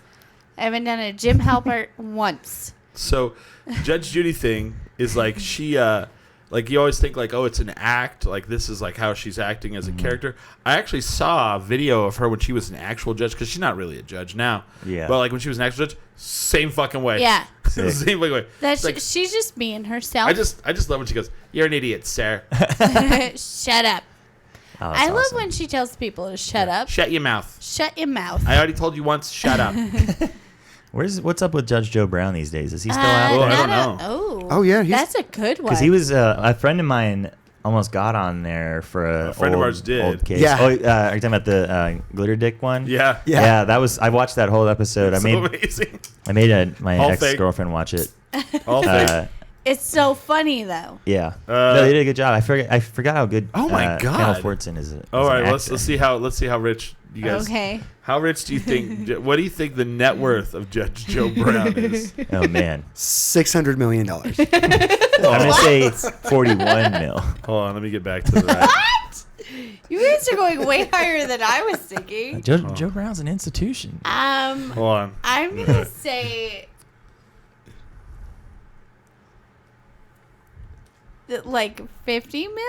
You said 50. What'd you say? 41. Okay. I said $600 million. Christ, dude. It's not Jay-Z numbers, dude. It's like Joe Brown is like fucking. He's worth 10 million. Oh, nice. Oh. Yeah. You You know, get it, he's Joe. got 99 problems, Yeah. but So money he's- ain't one. Yeah. So he's No. doing fine. Not as good as I thought, but No. I mean, he's all right. He's doing okay. Judge Joe Brown. Who's the Judge other one? Joe Brown. What's the one There's that's that guy who had the baseball bat. Oh yeah. It was like Judge. Who is that? not the Texas Justice guy? I don't know if he's the same No. guy. I don't know. I want to say they even called him coach instead of judge. I don't think that's true. Daytime judge shows. This is a little off topic, but I do have a celebrity that I am worried about. Oh, who are you worried about? Who? Who? I want to. How are they doing? Oh, man. Are they okay? Are they okay? Yeah. Who we got? Is Edward Furlong doing okay? Oh yeah, is Edward? Oh, good one. I haven't seen him for a while. He's doing okay. What did that guy do? See, What was his, I don't even remember. He's not he was, okay. Terminator 2. He was the kid from Terminator 2. Yeah. Oh. Then he was in a. But see, Bad Crow people film. don't even know who No, he is anymore. that was one of my Was there favorite. like one of the sequels to The Crow? Oh, yeah, he was like in the 5th one. No, he was in. Oh, he was in Jesus, I the love third there's a one. the fifth crow. one? There's more than one crow. Oh, The Crow. yeah. The Crow. I feel was like in I the third can't. Crow. I couldn't watch it. He was with. again. He was with that with I love Tara the Reid. crow just because It was- I like the graphic novel. And Sorry. Oh, sorry. We just were nerding out about the crow. And the fact that he died during the crow. Oh yeah. Oh, That yeah. was yeah. He's in the third Crow movie with Tara Reid There's- and Tara David Reid is in it. Tara and Reid David is in The Borealis. Crow? Oh, I like I heard Tara him, Reid's though. not doing so hot right now. I know, right? We can go into that one too. I think she's just got I some love David personality Borealis, problems for though. her. But no, they're all the same movie. He's so hot. Okay. Who? So what do we think David Edward Borealis. Furlong's That's net made up. worth He was is? in Bones. That's a fake name. What do we Like, think Edward Furlong's net worth is he okay? Oh. Is I'm he gonna give okay? him. I'm gonna put him at $1 million. 1 million. All right. I haven't seen him for a while, and the last time I saw him, I had to cut him off in the Hyatt Barroom. No shit. Oh shit. So I'm gonna say like Not good. 500,000. Fuck. Does he look Ooh, like a? I'm going to say $2 million. I'm gonna say $5 million. All right. Okay. Let's guess here. Does he look like himself, but just really weathered? Oh yeah. Really weathered. Okay. No. What? There's no way. What? It says What? he's worth 100,000. That works. Oh, damn. yeah. Oh, wait, I I thought it mean, was at 100 million. That's Ah. bad. That He's is not. not he's good. not That is okay. He's not okay. He's not okay. Barely struggling. He's Does he not live in okay. a tent? Then he'd be doing great. That's pretty bad. Yeah. That's pretty bad. He is not okay. Oh no. Guys, he's not okay. No. We Little need Eddie to start Furlong. like a Do you GoFundMe. like this game that we play? I do. Are I'm they enjoying okay? how absolutely morbid this So, thing is. all right, we're gonna do Tara Reid. Oh God. Yeah. Okay, Terry. But she had Sharknado. So. She does the Sharknado Yeah. films, right? Does she? did She's one. in all of them. Right? You know, I She in think all of them? Scott Aukerman has like written, Yeah. or he's like Yeah. been involved in writing those Yeah. movies. Absolutely. And it's like, Why like, wouldn't you? Scotty Boy, you're Yeah. Scotty Boy, come on. you're like you make No. you're like the king of But podcast why? networks. Yeah. Why? But they're wildly popular. They're Yeah. wildly popular Yeah. and they're so bad. They're so good. I think I'm- I think there's like a good amount of self awareness to them. I don't know. Yeah, I've never there's seen one. so much. But it's Oh, called I've watched Sharknado. all of Like, them. there's no way See? that they. Hey, if they were like, you want to be in Sharknado 6, you'd be like, okay. Yeah, I'd be like, let me cancel my plans. Yeah. right. Let me do this. I'm not. Kelly busy. Osbourne did it. Everybody's done it. I'm gonna do $5 million on her. Okay. I think she's On okay. Tara Reid. I think Yeah. I think she's probably closer to like 25 mil. Yeah, she's got the Oh, whole. okay. She's got the whole American Pie series behind She had. her. Yeah. Okay, She was a okay, regular on Scrubs okay. for a while. She's like No. on syndicated shows. Here's the thing about Oh, Tara they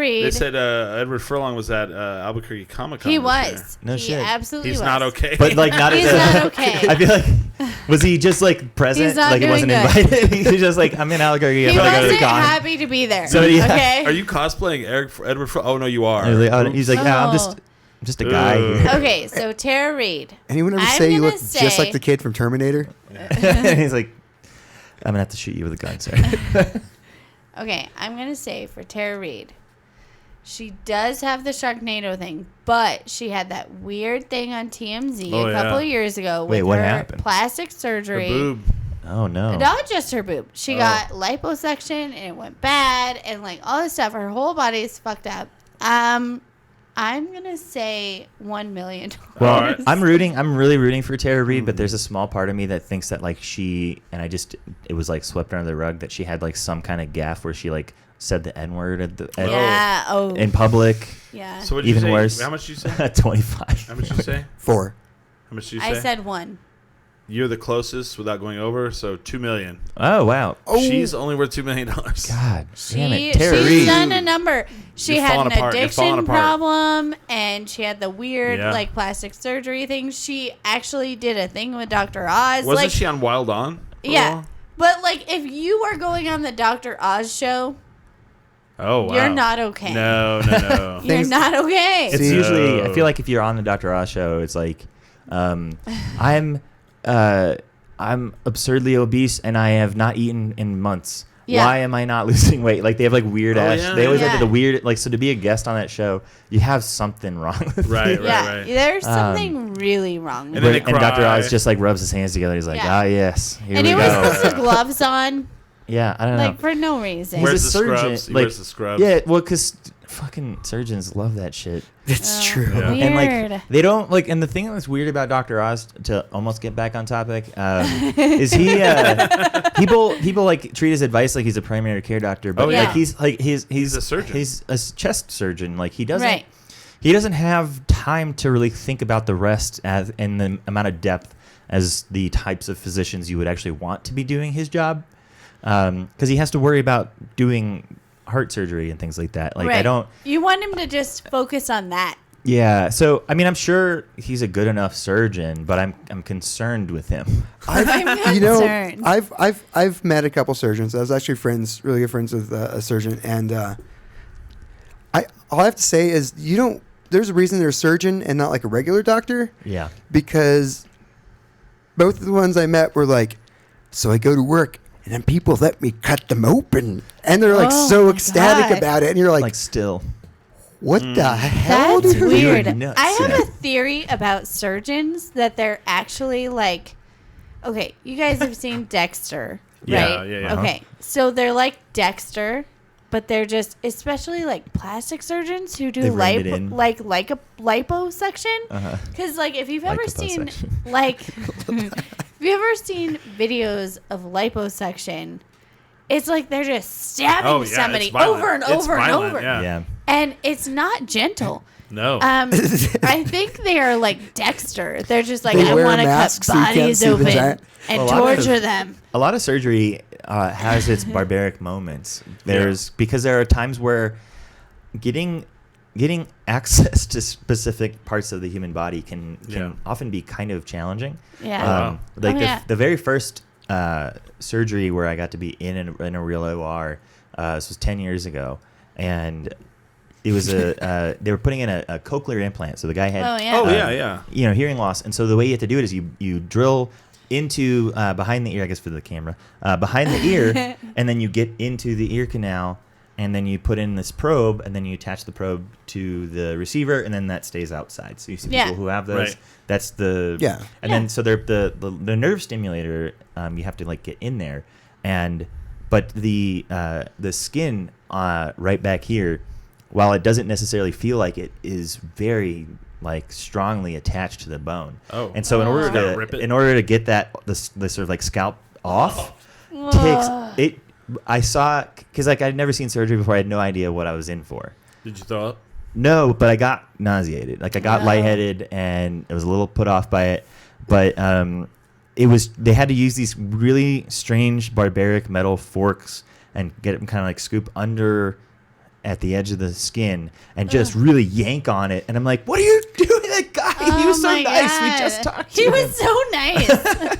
See, that's why we call him the goodest boy. Oh. Yeah. He But it loves was just- people. It's very, very rough. It was rough. Literally, So- one of the surgeons I knew said, I'm pretty sure the only reason that the mask isn't see-through is so they can't see the gigantic smile on my yeah. face. Oh. So I have a friend who has a cochlear implant. Oh, And cool. he has two.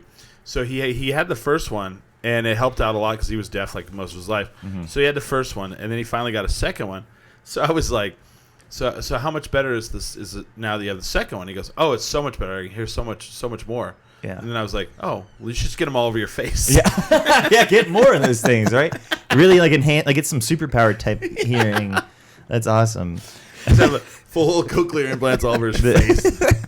The thing that really I had, you have to do a surgery rotation to become a fully Right. fledged doctor, and in my surgery rotation, I think it was also like on a trauma night. Yeah. A guy came in with an abdominal trauma, so you had to just like open up the abdomen and try to find places that are bleeding because they're life threatening. Nope. Yep. And make sure like there's nothing that we need to repair. Right. And in order, so you have to do what you'll see on like medical shows called run the bowel. So you need to start at the top and work your way all the way through, and kind of just make sure you have tabs on all of the bowel and make sure you've kind of accounted for every. Oh, we lost the small intestines. Yeah, again, and be like, oh, there's this like pocket that's missing.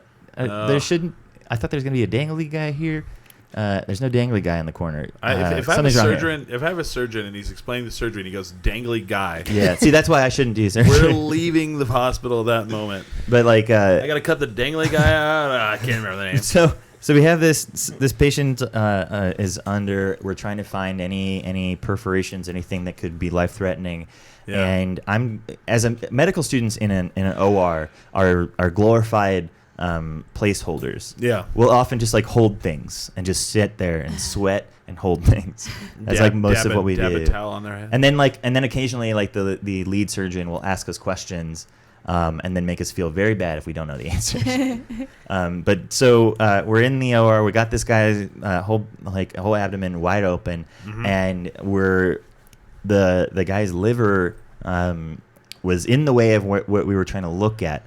And they asked me, like, hey, can you just, like, hold up his liver and push down his intestine? And I had never because, like, we in your first 10 weeks of medical school, at least they changed it now, but this is how it was at UNM, is you do a full dissection of a cadaver. Right, but a cadaver is cold and dead. It doesn't have a pulse. Yeah, they don't put it in the They don't put it in the microwave for a little bit. So they don't. Yeah, it doesn't have a pulse while you're actually holding the organs. Thankfully not. But so I had never, and I don't think I've ever since put my hands inside a person's body cavity. Yeah. But I was just kind of rolling with the punches. I didn't even really think about what I was doing beyond the technical elements of it, so I don't hurt anybody. But I put my hands in, and I was just like, God, this is warm. Wow, dear, this is so warm. 98 degrees. Yeah, and I'm just like, this is the dumbest, like, this is the doofiest idiot thought you could possibly have in the moment where you're trying to make sure that you can keep this guy alive. And I'm like, ooh, it's warm in here. What's going on? Right.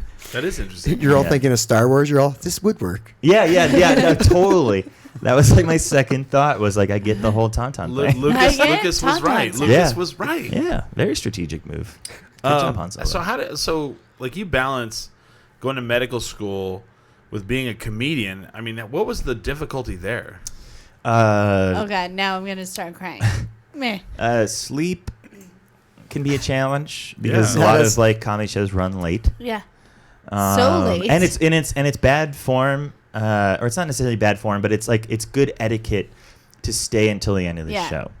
You know, and people often don't do it, and true. Sometimes I give them shit about it. Sometimes I don't because I've already done it and we've talked about it. I feel like you should give them a shit because you went through medical school. Well, and it's like I've seen. Well, it was like, hey, I had to sit through your fucking set. Yeah. You sit through mine now. Yeah. So I don't care if you pay attention or not. Just don't talk, and be there, because I had to. Yeah.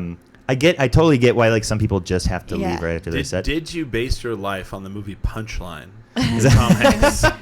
Because he was a medical student doing comedy. Yeah. Really? Yeah. Yes. What? Yes. Yeah. Have you ever seen that? What's even weirder is like doctors have told me, like other doctors have told me movies I should see because I could somewhat relate to them for various reasons. No one's ever brought up Punchline. I've never heard of this you movie. have to see Punchline. Sally Field and Tom Hanks. Yes. Have you never seen that? Yeah. He never fails even out heard of of it. medical school to go so be a good. comedian. Oh, interesting. Sorry. Quick aside. Did you ever meet Tyler Jackson, Chicago-based comic, moved to L.A.? Partner is Sarah Mallory of Albuquerque. Yes. So Tyler is probably one of the funniest people I've ever seen. He'll be here in a couple of weeks. Oh, okay. Yes. I'm going to be doing a show with him.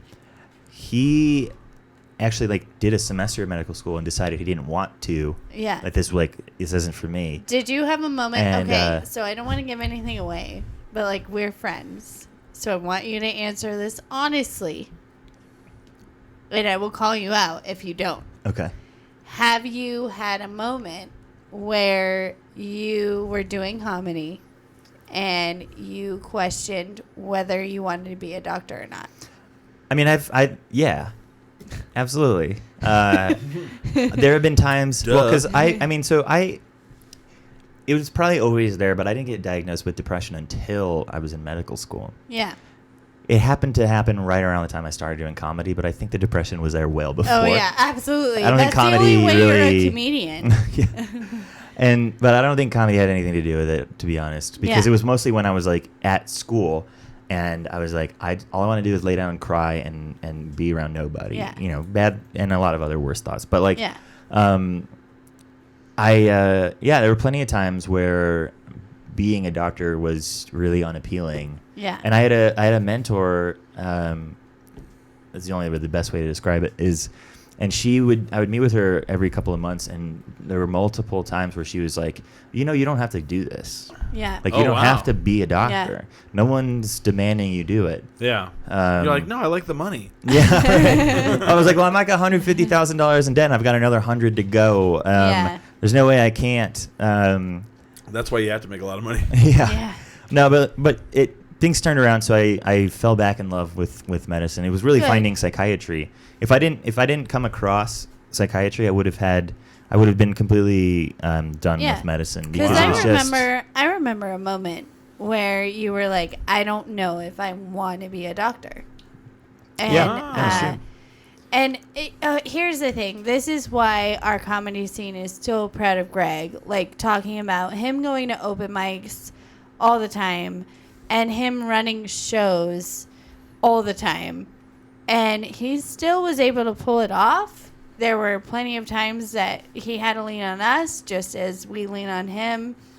Oh, God, I'm getting choked up. Don't do it. I can turn it into something worse.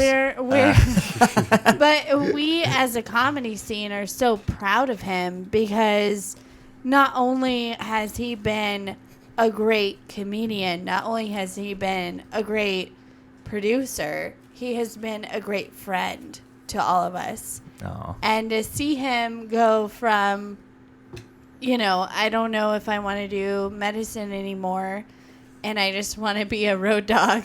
And we're all like, no, don't do that. To now you're moving to Austin. And as sad as it makes all of us to see you go, we're so proud of him because he did what a lot of us can't do, which is get his shit together.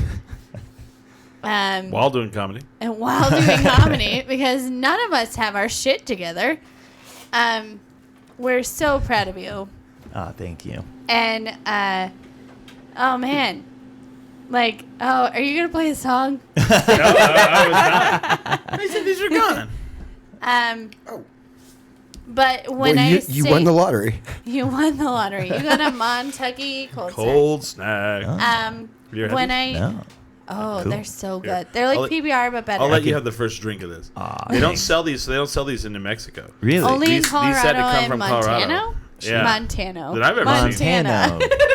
It's the unofficial Joe Montano. beer. Yeah, it's the unofficial beer of Montana.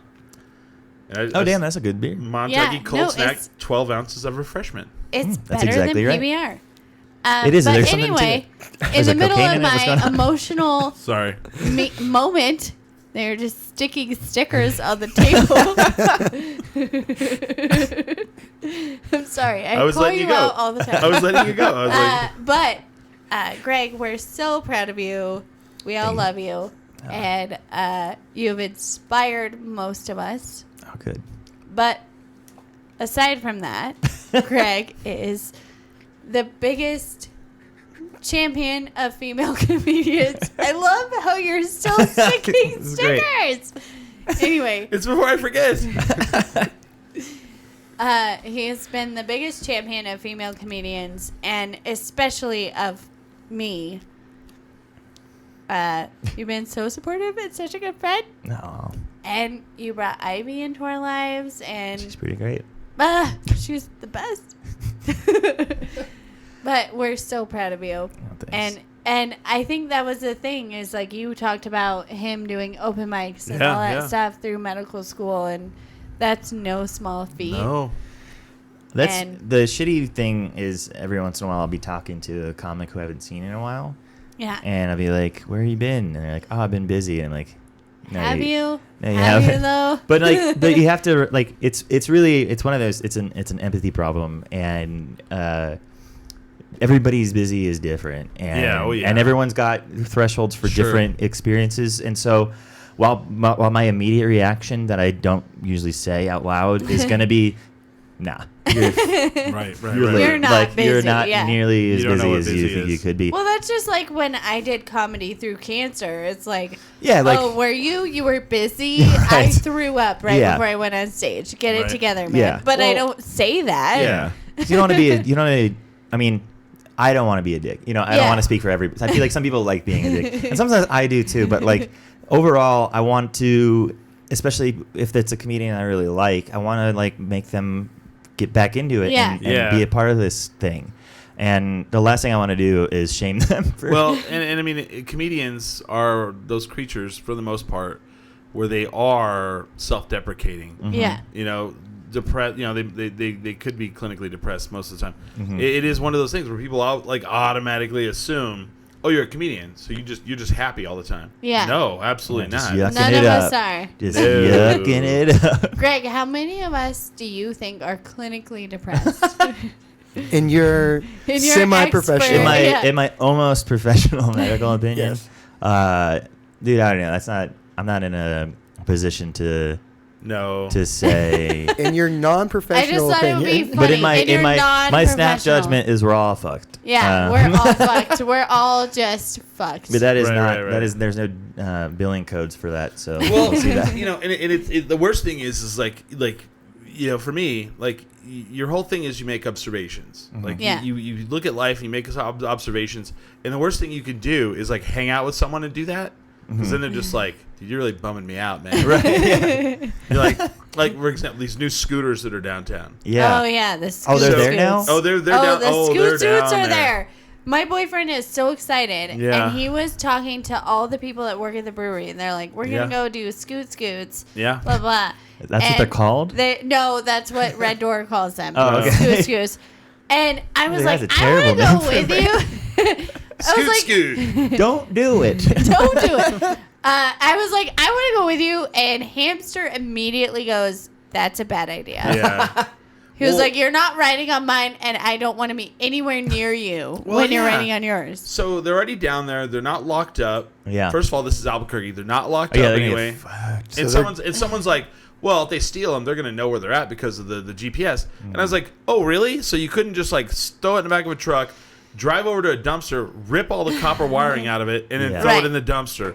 And they're like, well, they'll find it. Yeah. Yeah. After it's already fucked up. Right.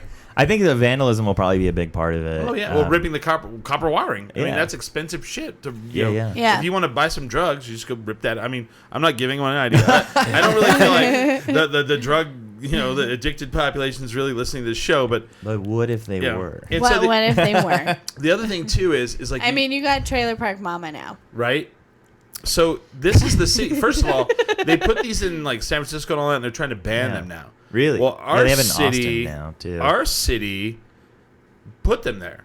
Yeah. Like they're not like they didn't come here and the city's like, oh, the city actually put them there. Really? Because I know a Bird tried to come through, and they're like a scooter company, but they bailed. Yeah. They bailed. We have them now. You can use them. Yeah. They're available for your use and vandalism. Right. Here's my issue with them. So first of all, they said don't ride them on the sidewalk, which everyone's going to do. Absolutely. So someone's going to get run over. Wait, you're supposed to ride them? You're supposed to ride them in the street? Yeah. Oh yeah. I don't know. Yeah. What's worse? Someone's going to get run over. Do I need a license? It's a real for Sophie's that? Choice kind of. I don't know. And here's the other thing. Like they're only from 7 a.m. to 7 p.m. They lock them down. You cannot use them. Yeah.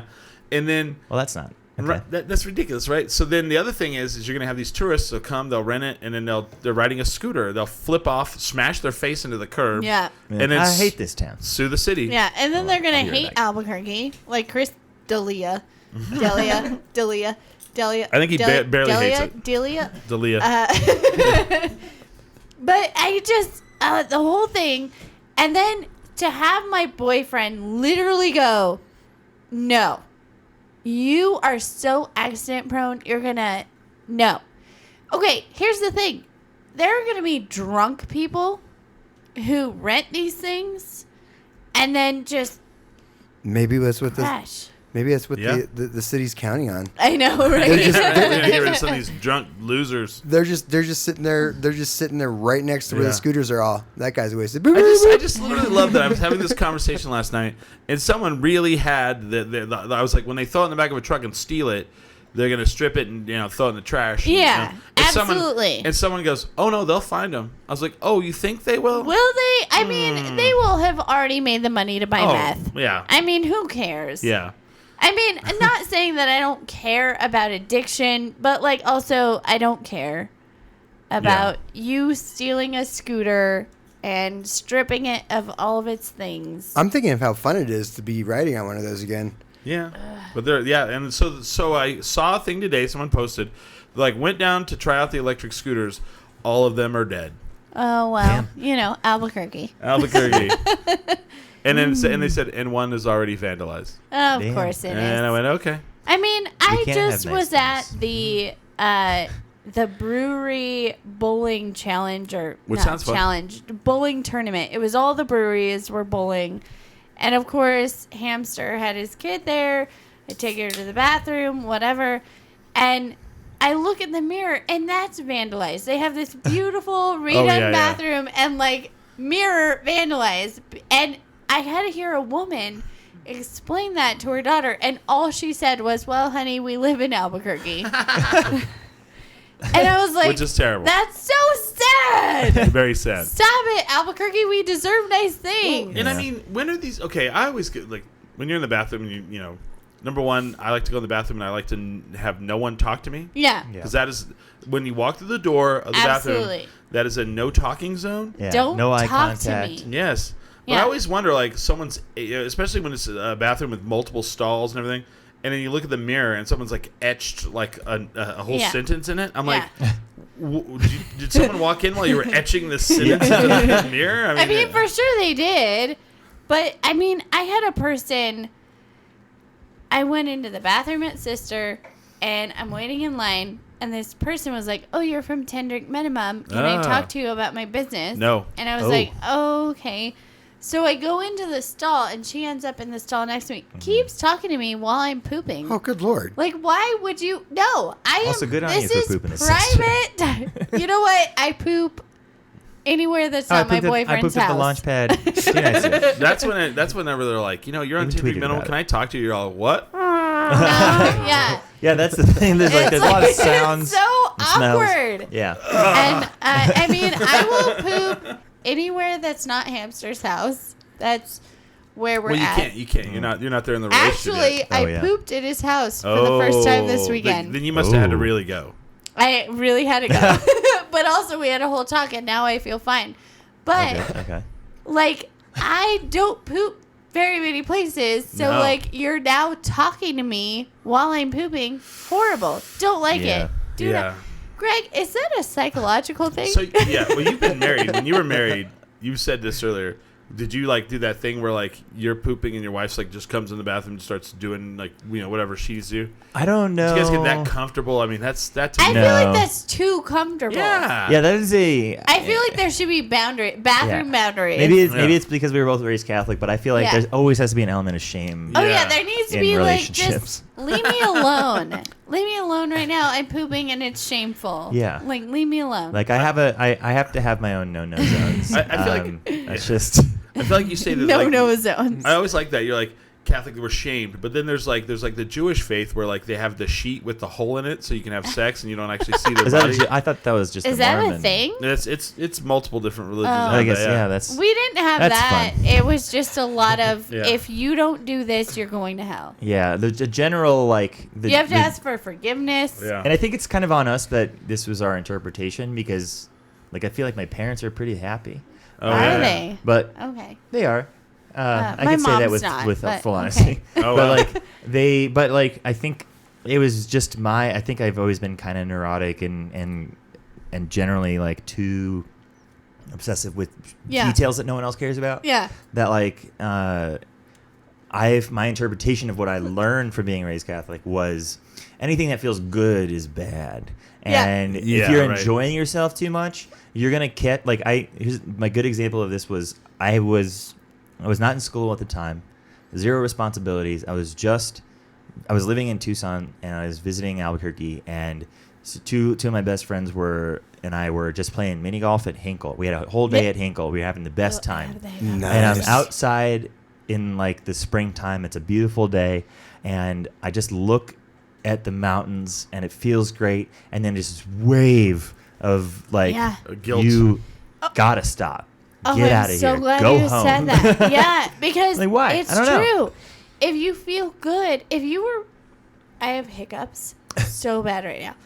If you were raised Catholic, anytime you feel happy or good, You can do it. I have so much hiccups. You just feel so guilty for it. Right. So, and oh my God, Catholic. This makes me happy. I was Catholics are not the raised worst. that way. Yeah. Yeah, me too. No, I mean- Catholics, it's like. These And I think hiccups it's are really, like- it's like, there's something about just some of the takeaways of it, and like, because I'm like trying to figure this out. Yeah. But like Catholic guilt is a like it's a real thing.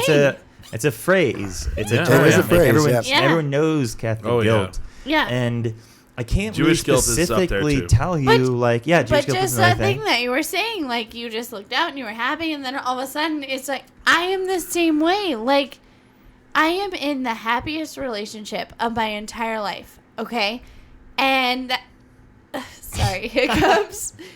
And that is like something that we all strive for, that we all look for, and there are so many there are so many moments. Sorry, I have hiccups. There are so many moments where, like, I'm so happy. This is Catholicism punishing me. Right.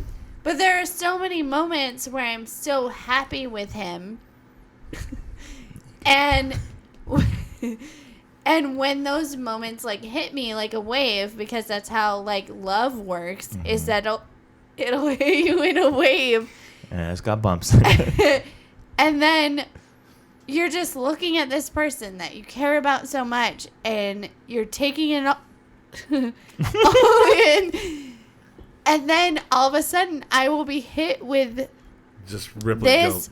horrible guilt where I'm like, I don't deserve this, and I shouldn't. And I think a lot of my relationship problems came from that, because it was a lot of like, I don't deserve to be this happy. And then you find ways to like ruin it. Yeah, and then I get put you in a hiccups place where during you're my like, podcast. so you put yourself in a place of like being like, oh, this nightmare I've created is exactly what I deserve. It's what I deserve. This like peaceful, like blissful situation we were in that was great. That's not me. Yeah. I need chaos and badness and nothing good. Yes, because you feel like you're not good enough for anything. So like even right now with my hiccups, like trying to talk about my relationship, I'm literally like, this is what I deserve. Yeah. So I deserve hiccups. I didn't grow up with Catholic. I grew up with a Jewish guilt, right? Yeah. And it was like one of those things I didn't even know I was Jewish until like I was in college. But then once I found out, I was like, aha, you know. And so my mom would do things like, and I love my mom. My mom's amazing. But Love like, you, Debbie. when I lived in Portales, Love you, I went Don't to know college. you, Debbie. I went to college, right? You would love So her. I worked at a Pizza Hut while I was going to college. Nice. And I took a couple days off. And this is back pre-cell phone, all that stuff. I'm a little older. And I come back to work, and everybody's like, hey, did your mom get a hold of you? It's like, no.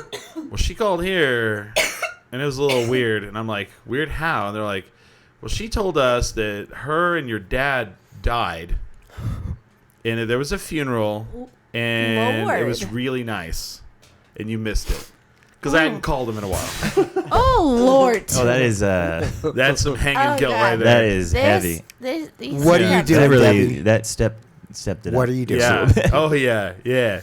So I get the guilt thing. Yeah, I get it. Yeah. And so, Wow. like, when I go spend money sometimes on things, I'm just kind of like, should I buy this? Oh, And yeah. I feel so bad about it. Getting yourself nice things. Oh yeah, you can't do that. Yeah, dude. Like the combination of this sort of, especially like religious-based guilt, plus living in Albuquerque, it's very tough to convince yourself to have anything nice. Right. So just switching gears. I was raised Scientologist. Oh. So I don't know what that means. I got none of that. Just be nice to other people and take care of yourself. Keep your Thetan in your body, or what's I don't know. I have no idea. I don't want to be shut down. I don't want this all to shut down. down. Let's just say I'm sure it was great. And thank you. So switching gears, last thing. So what going forward? You're moving to Austin. What are you looking forward to? What are you excited about? Well, I'm excited to get to focus on mental health and learn and really take this huge deep dive as my day-to-day life will be practicing and learning about health in the mind and the the interaction between these two important elements that make up our daily lives. Oh wow! And learning about people in a really at a level that I get to get paid for, which I'm curious about, but it's my job. Are you curious about getting paid? Oh yeah, that also helps. Yeah. Okay. Just wondering. Sorry. Yeah. Well, because I've been doing it for free for a long time. Yeah. I don't know if this is a sneeze or a yawn. Okay, like the opposite of free, right? Comedy or being a doctor? Comedy, he's never going to get paid for. Oh, yeah, seriously. No. I did a show at John Cocktail, though. I got paid for that. That was cool. I Shout love out Max. the John Cocktail. Yeah, great venue, great show. Yeah, Carlos Medina absolutely. and Max run the fucking coolest show in Santa Fe. But also, though, the Wayward Comedy guys are great. Just shout out to them, too. Nice. Why not? But so... Yeah, I'm looking forward to really, but also spending a lot of time in the comedy scene in a scene that's very bustly. They have festivals, they have 2 clubs that are both great. They have a ton of great comics who I've gotten to know a couple of them, and I get to just take a deep dive into 2 things that I actually care about the most, and that is that's the whole point of doing this. Nice.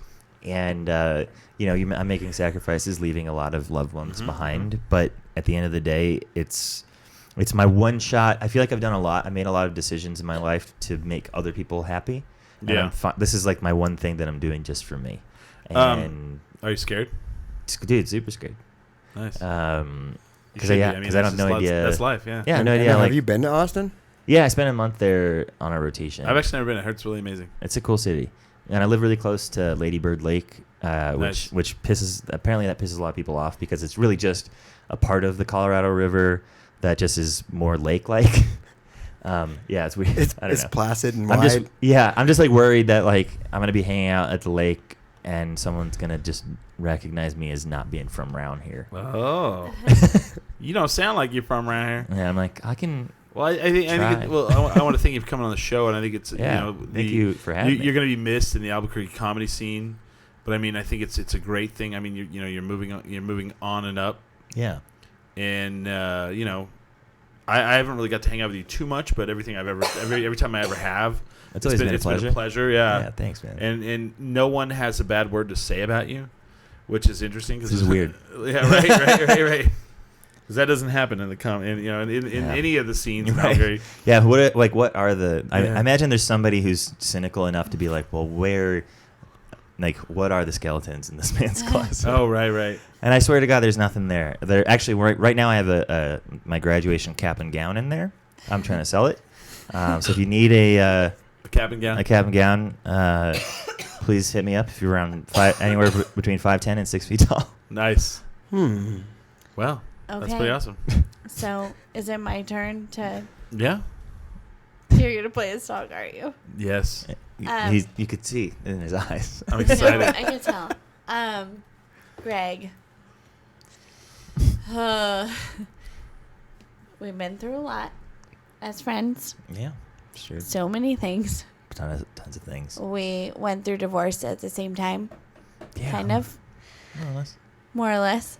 And, we told horrible jokes together. So many horrible jokes. A lot of real steamy turns. But thank you so much. Oh, God. This is okay. Oh, shit. And then you're going to play the I'm song. not. I'm just. I could just tell. Thank you so much.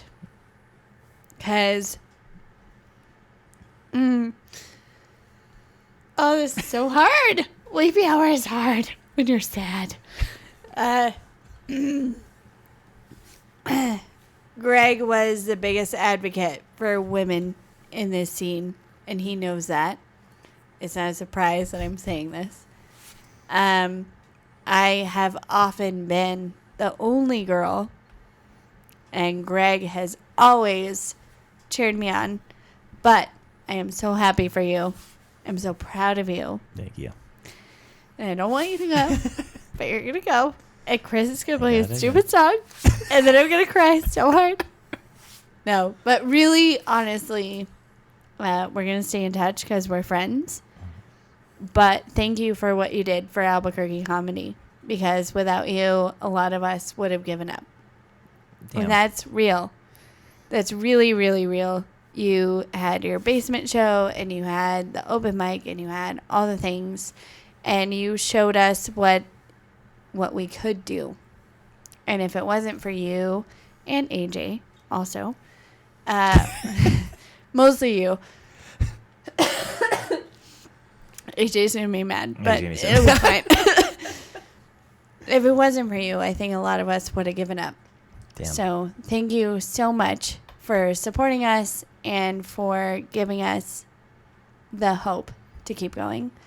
I don't want you to move to Austin, but I am so happy that you are, because you're going to be happy. You're going to be a doctor. You're going to have so much money. I can borrow money from you at some point.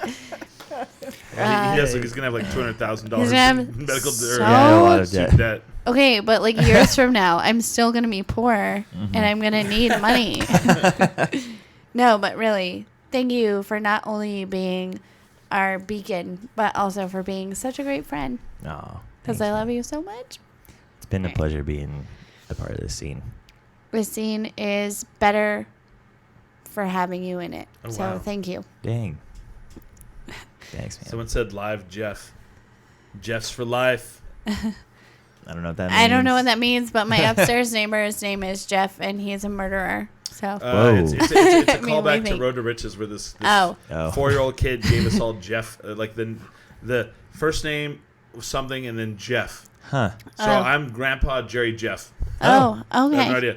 Marty's Red Jeff. Panda Jeff. You what? I was Panda Jeff. Panda Panda Jeff. Jeff. Someone was Potty Jeff. So someone What said, would my Jeff name be? your Jeff name would be Funny Jeff? Oh, I like that. All right. Thank I you. don't know. I'm Jeff. just- yeah, that was off the cuff. But I want to thank you for coming. Thanks for having Thank me. you, guys. Greg. Thank you for being a part of the scene, and you'll be back. Yeah, I'll be back. You Thanks know. I appreciate He you guys. better be back, because Appreciate I'm everything so you guys sad. do here. It's Absolutely, important. and then you can listen to our show if you miss Albuquerque. Yeah. Oh, yeah, you no, miss I did when I Albuquerque, lived in please listen. Tucson. I would listen to 10 Drink. Really? Because I heard that. When did you live in Tucson? 2012 or 2014. Oh, really? Weird. Because like people tell me that they're like, I move away and I never listen to your show. Then I listen and it just like makes me miss Albuquerque so And much. you always have like people on and Yeah, the content yeah. you talk about. I'm like, yes, Yeah. Yeah. Well, Oh, awesome. yes, home. Yeah. Does anybody want to plug anything? No, just Mondays. Mondays. Oh. Inside Out. Inside Out. My June 1st. the open June mics 3rd. I used to Third. I ran Thirst. thirst. Third. The open mics Tuesdays at O'Neill's. Sign up at 8 in Yeah. Nob Hill, and the that's homie hangout still is still going. gonna be going. AJ's still Yeah. running it. It's still gonna be great. And then Thursdays at High and Dry. Oh. For as long as we can. I feel like Yeah. it's a challenging room, and we're working on it. Hans Yeah. and the staff there, who are awesome, they want to make it great, but it's just it's physically a challenging room for comedy. So Yeah. Yeah. Tyler Lovely's running that. He's a great great. dude with a ton of energy, and his heart's in the right place, and that's why I was happy to hand it off to him. So those mics will still be running. I'll be here and there. Cool. So Well, yeah. yeah. We look forward. It's not goodbye. It's till we see you again. Yeah. Oh, God, Um, that choked me up. I'm being such a girl right now. Just do you have Instagram? What's your Instagram? Oh yeah, Instagram all tired. Twitter is slow_virus. Oh nice, there you go. I tweet about once or twice a month, but it's almost always about pooping or something very strange that I thought was funny, and then I'll delete it if I immediately regret it. Oh my god, I'm crying so hard right now. Do you want to say your Instagram real quick? It's Hollywood Comedy. Nice. This is so bad. And then you guys can see James on Hulu for Midnight Texas. Yeah, I'm on actually both seasons, but watching both, I'd like to get it renewed. Yeah, you can go to tendrinkminimum.com for us, facebook.com/tendrink. And we have a YouTube page that a bunch of people recently subscribed to because some asshole said we didn't get a lot of watches on there. And also they called me fat. Yes. So. I want to thank all of you people for doing that, for supporting us. I want to thank Greg for being on the show. Thanks. And with that, we are 10 drink minimum.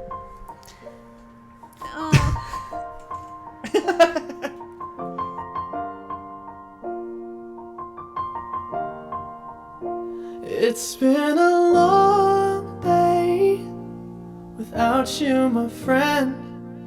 And I'll tell you all about it when I see you again. We've come a long way from where we began. Oh, I'll tell you all about it when I see you again. When I see you again. Damn, who knew? All the planes we flew, good things we've been through. That I'll be standing right here talking to you about another path. I know we love to hit the road and laugh, but something told me that it wouldn't last. Had to switch up, look at things different, see the bigger picture. Those were the days, hard work forever pays. Now I see you in a better place. How can we not talk about family when family's all that we got? Everything I would do, you were standing there by my side. And now you gon' be with me for the last ride. It's been a long day without you, my friend. And I'll tell you all about it when I see you again. We've come a long way from where we began. We started. Oh, I'll tell you all about it when I see you again. Tell you. When I see you again.